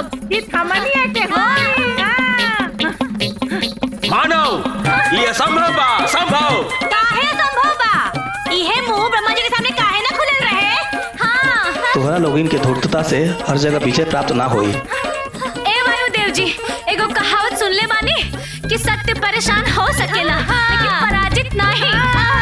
नारायण नारायण, ई मानव लोग देवतागढ़ के संगत पाके देवता लोग के भाषा बोले लगल बा लोग। हे देवर्षि, हम बहुत मानव आत्मा देखनी, लेकिन ऐसा मिथ्याभाषी और हठी न देखनी। हाँ, अब रउआ लोग हारत आनी तो इल्जाम हमनिए पर लाद ओसे कोनो बात ना। ए दुश्मनवा, भले नून रोटी खाएंगे, बाकी स्वर्ग में जिंदगी बिताएंगे। ठीक है, भले नून रोटी खाएंगे।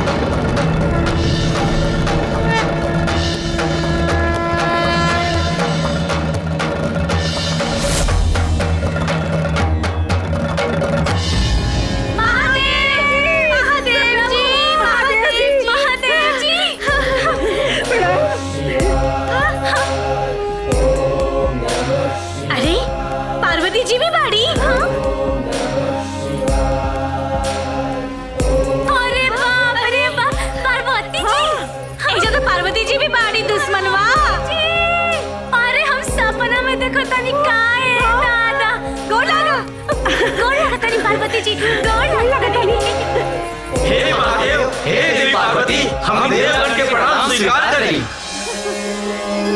हे नीलकंठ, हमने विकट समस्या में पड़ गए बानी सन। अरे एक मिनट, अरे रउआ लोग तो रोज मिलत जुलत रहिले। अरे हमनी के बातचीत कर लेवे दी ना। हे भगवान जी, हमनी के ना शंकर भगवान के फोटो में ही देखले रहनिया जा, आज साक्षात दर्शन हो गइल हो दादा। तब पहले हमनी के पूजा पाठ कर लेवे दिलो, ओकरा बाद कोनो बातचीत हो। अरे मनुष्य लोग, ये मृत्यु लोग ना हो। अरे युवराज जी, वो तो चुप्पे रही जी। जी देवता हो के पूजा पाठ में अड़ंगा लगाता नहीं। हाँ, इंद्र भगवान, अब ना सच्चे मन से हमने की पूजा में भाग ली बस। हाँ, नमः पार्वती।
हे देवियों, हमनी के तोहरा लोगिन के भजन आराधना से अति प्रसन्न बानी।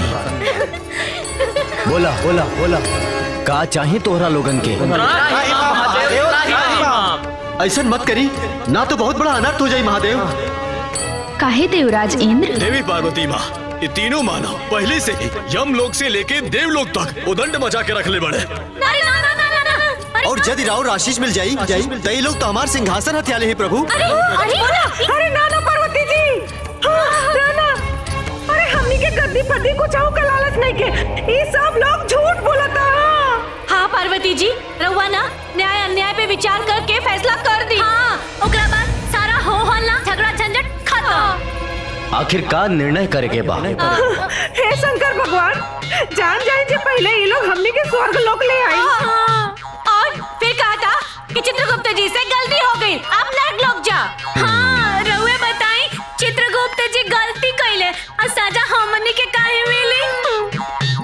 शिव शंभू, ई लोगन के तर्कहीन बात और दुष्टता से हमनी परेशान हो गइल बानी सन। इंद्रदेव नारी के सम्मान करी। सम्मान? ए दादा, सम्मान उम्मान ना।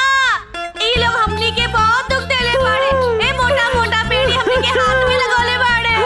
अरे पार्वती जी, अरे जान जाई जे जब इतनियों से मन ना भरल त ई सब लोग मिल के हमनी के आग से, पानी से, हवा से, बयार से सतावल लोग हैं। ई लोग हमनी के भक्त हैं। देव अपना भक्त साथे ई देवता लोगन के ऐसन व्यवहार सुन के हमके बहुत तकलीफ भइल नाथ। हाँ ए पार्वती जी, अरे एगो रहुए बानी जौन इतना बड़का स्वर्ग लोक में हमनी के दर्द बुझले बानी, बाकी सब लोग तो दुश्मने बा। पार्वती जी की जय हो, महादेव की जय हो। गलत करे वाला के दंड मिले के चाहिए महादेव, चाहे वो देव होखे या मानव। ई का हो रहल बा प्रभु? देवी पार्वती के समझाई और हमनी के मदद करी महादेव, मदद करी हमनी के। यदि रउआ अपन भक्त लोग के मदद नहीं कर सकत त ई देवता लोग के भी मदद नहीं कर सकत, अन्यथा हम रुष्ट होके ई कैलाश के छोड़ के चल जाइब। हे देवगण, हम देवी पार्वती के नहीं रुष्ट कर सकत। रउआ लोग भगवान विष्णु के पास जाइए। जो आज्ञा महादेव।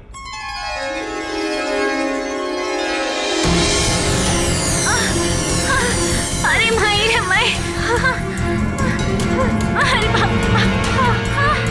नारायण नारायण, आपका हुई देवराज इंद्र। महादेव और माता पार्वती तोरा और मदद करे से मना कर दिया लो। जौन यहाँ सबे के करनी बा। ए नारद जी, हमनी के एक पॉइंट भी गलती होगी ना तो बताई ना। अरे यहाँ के का बताए, यहाँ के दाल में के भात में के दाल में करे वाला आदमी होई। नारायण नारायण, हे देवियों, जब देवतागण रउआ लोग से ना जीत सकता तबे नारद की कहा सामर्थ बा। रउआ लोग के समस्या के समाधान स्वयं श्री हरि विष्णु जी ही का पई हैं। हाँ चली चली, अरे दो गो कोर्ट में तो हमनी के जीतिए गए नहीं जा, अब यहाँ के कोर्ट में भी हमनी के जीते जाई। हाँ विष्णु जी, विष्णु जी।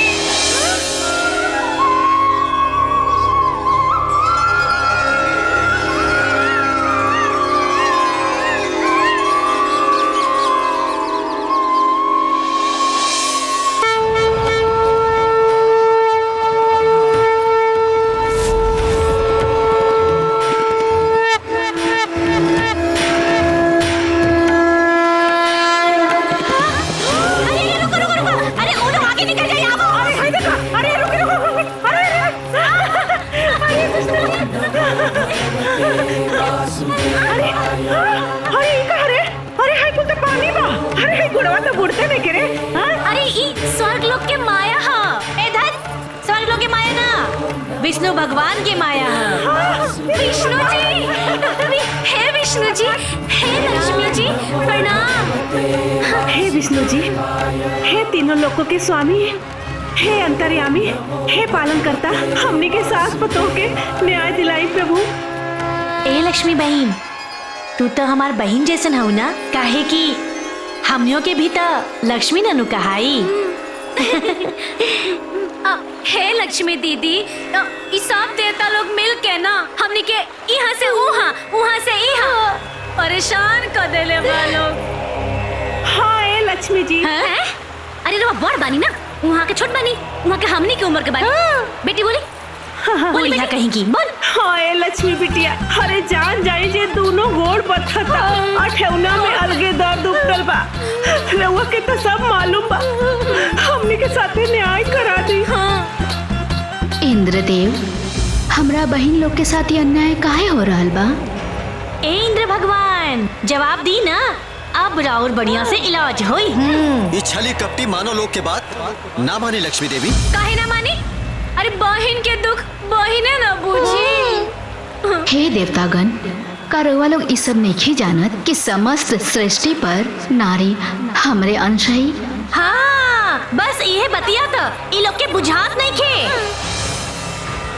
देवी लक्ष्मी, देवगण के भी व्यथा सुनी।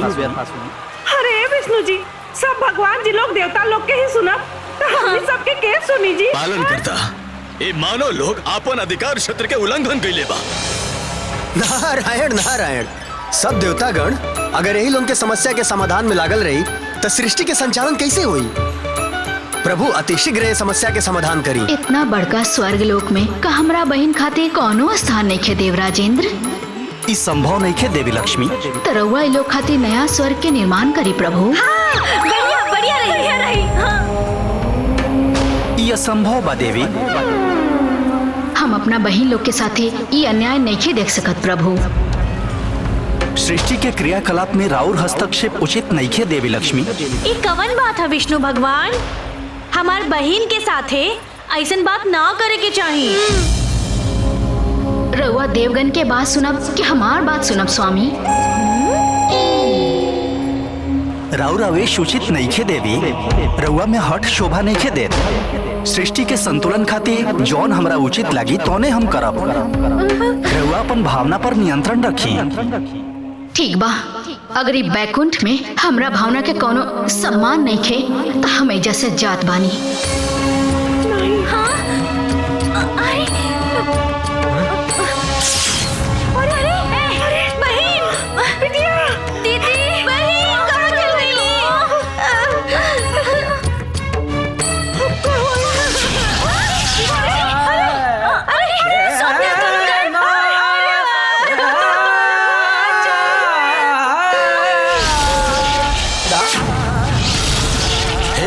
परमेश्वर, हे पालनहार, हम तो बड़ा दुविधा भी पड़ गए बानी।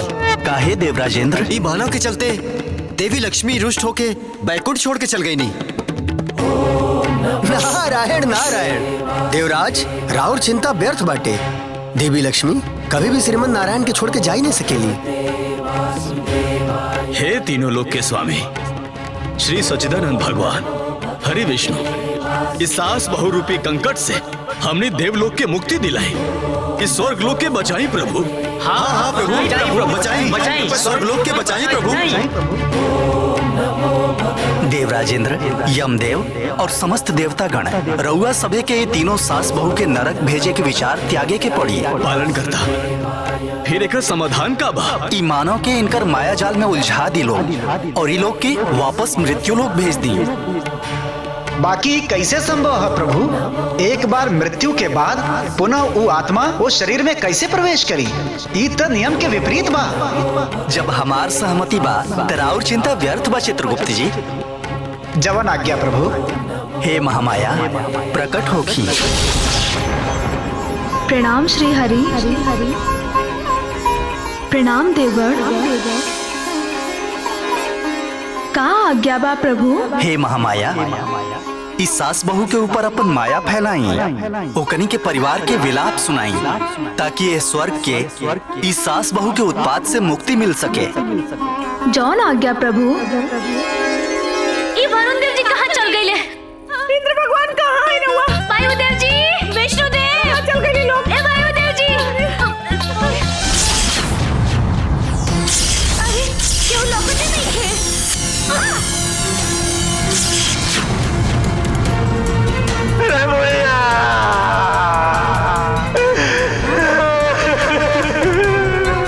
हमके रोवे की आवाज आवता। अम्मा जी, ये तो वहाँ की आवाज है। तेजी, हाय दुल्हन, हमरो के सुना था। बाकी लौकात नहीं के। बाकी लौकात नहीं के आवाज कहाँ से आवता? तेजी, हाँ कहाँ आएगी?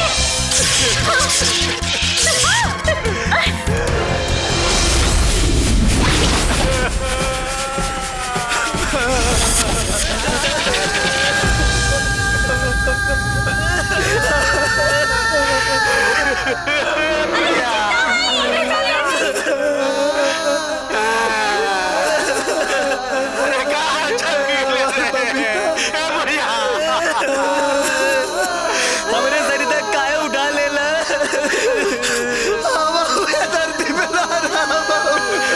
भगवान तू का कैला? मत रोई ना, हम जिंदा हैं।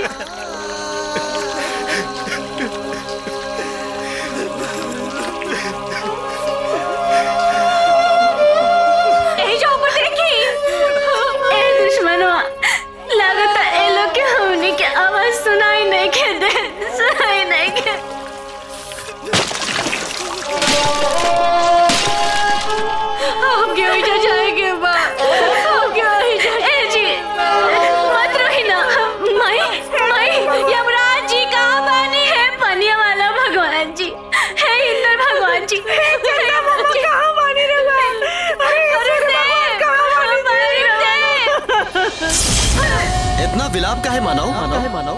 अरे रहुआ देखत नहीं अरे हमारे घरे का पुरानी लोग कितना रोता हमने के कितना चिल्लात बानी बाकी कोई सुनते ही नहीं के। नहीं यमराज जी ये लोग हमने के बात सुनत कहीं नहीं के। देखी ना ये लोग रो रो के बुरा हाल हो गइल बा तो हमने के नीचे भेज देना। वो मृत्यु लोक स्वर्ग लोक के आवाज मृत्यु लोक तक ना पहुँचे। तो हमने के नीचे भेज देना। वो लोग की रावत नहीं की देख सकत भेज देना हमने के। हे इंद्र भगवान हमने के नीचे भेज दी। देखी ना ये लोग रो रो के बुरा हाल हो गइल बाटे। अब तेलों के शरीर के मुखाग्नि देवे जाता लोग।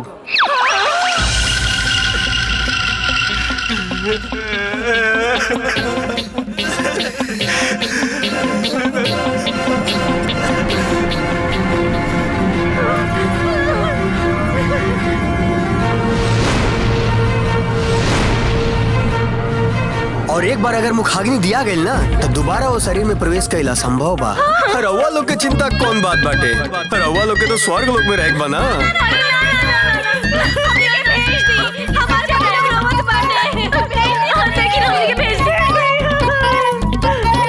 ठीक बा। हम तो हनी लोग के मनोकामना पूरा करत हनी।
अचरज कैसे भाईल? अरे बाबूजी हमरे खुद न समझ में आता मरल जीव जिंदा कैसे हो सकेला? अरे हमनी के स्वर्ग से आवता नहीं संजी। सब देवता लोग हमनी के प्राण वापस भेज दिया लो। बता बाजी हम सारा देवता लोग के अकेले हरा के ही जा गई नी। अरे करते हरौली रे स्वर्ग के सुख भोगे वाला बात क्या कल? ब्रह्मा और उसी से झगड़ा क्या कल? अच्छा उनारा बाजी के लगोले रहे और यमराज जी के गदा के उठाले रहे। दोनों कुछ न कर ले शुरू हो गई। हम कल रही जमराज जी के जब फसवा के उठाले रहे। हां उठा रही हां फसवा भारी रहे कि गदा भारी रहे। हां ओए जब फसवा से तोर के मुआई डल रहती चल बढ़िया चल पानी के उठा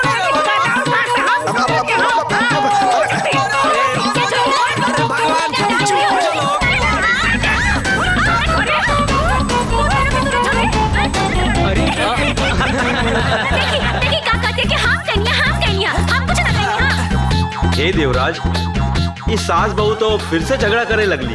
हमरा तो यही समझ में नहीं क्या आवत कि पृथ्वी लोग पर लोग के द्वंद के सुलझावत हुई। जब हमनी के देवता होके ये झगड़ा के बर्दाश्त ना कर पौनी तो मनुष्य सब कैसे बर्दाश्त करत होके? एकरा पीछे के रहस्य का बा प्रभु? कोनो ग्रही प्रभाव के दोस्त ना?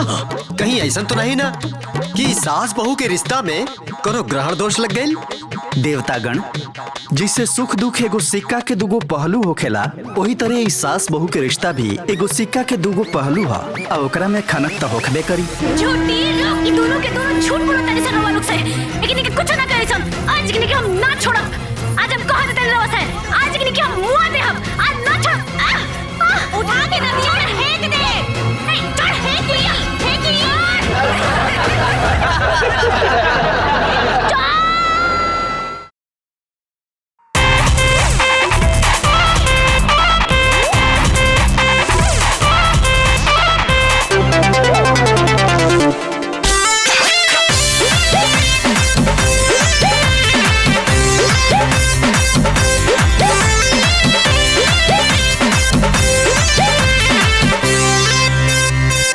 छोड़ता पसीना दहिया बढ़ता गरमी हो,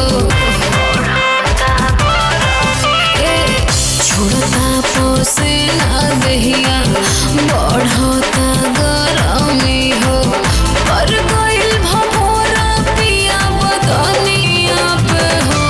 तो झूला झार के पसार दे मोनिया बहू, झूला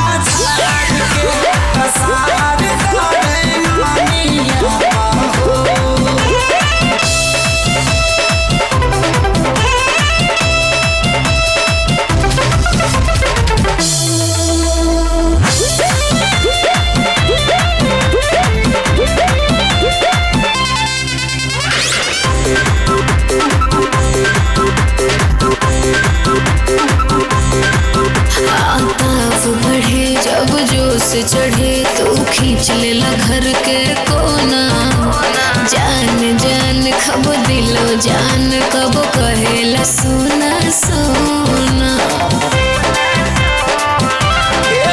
उठी भीतरी लहरा जुटी लूटी संगे खरहरा गलगल करे, करेला ठिठोली परेशानिया पे हो, काहे करेला ठिठोली परेशानिया पे हो। तो झूला झार के पसार दे मोनिया बहू, झूला झार के पसार दे मोनिया बहू।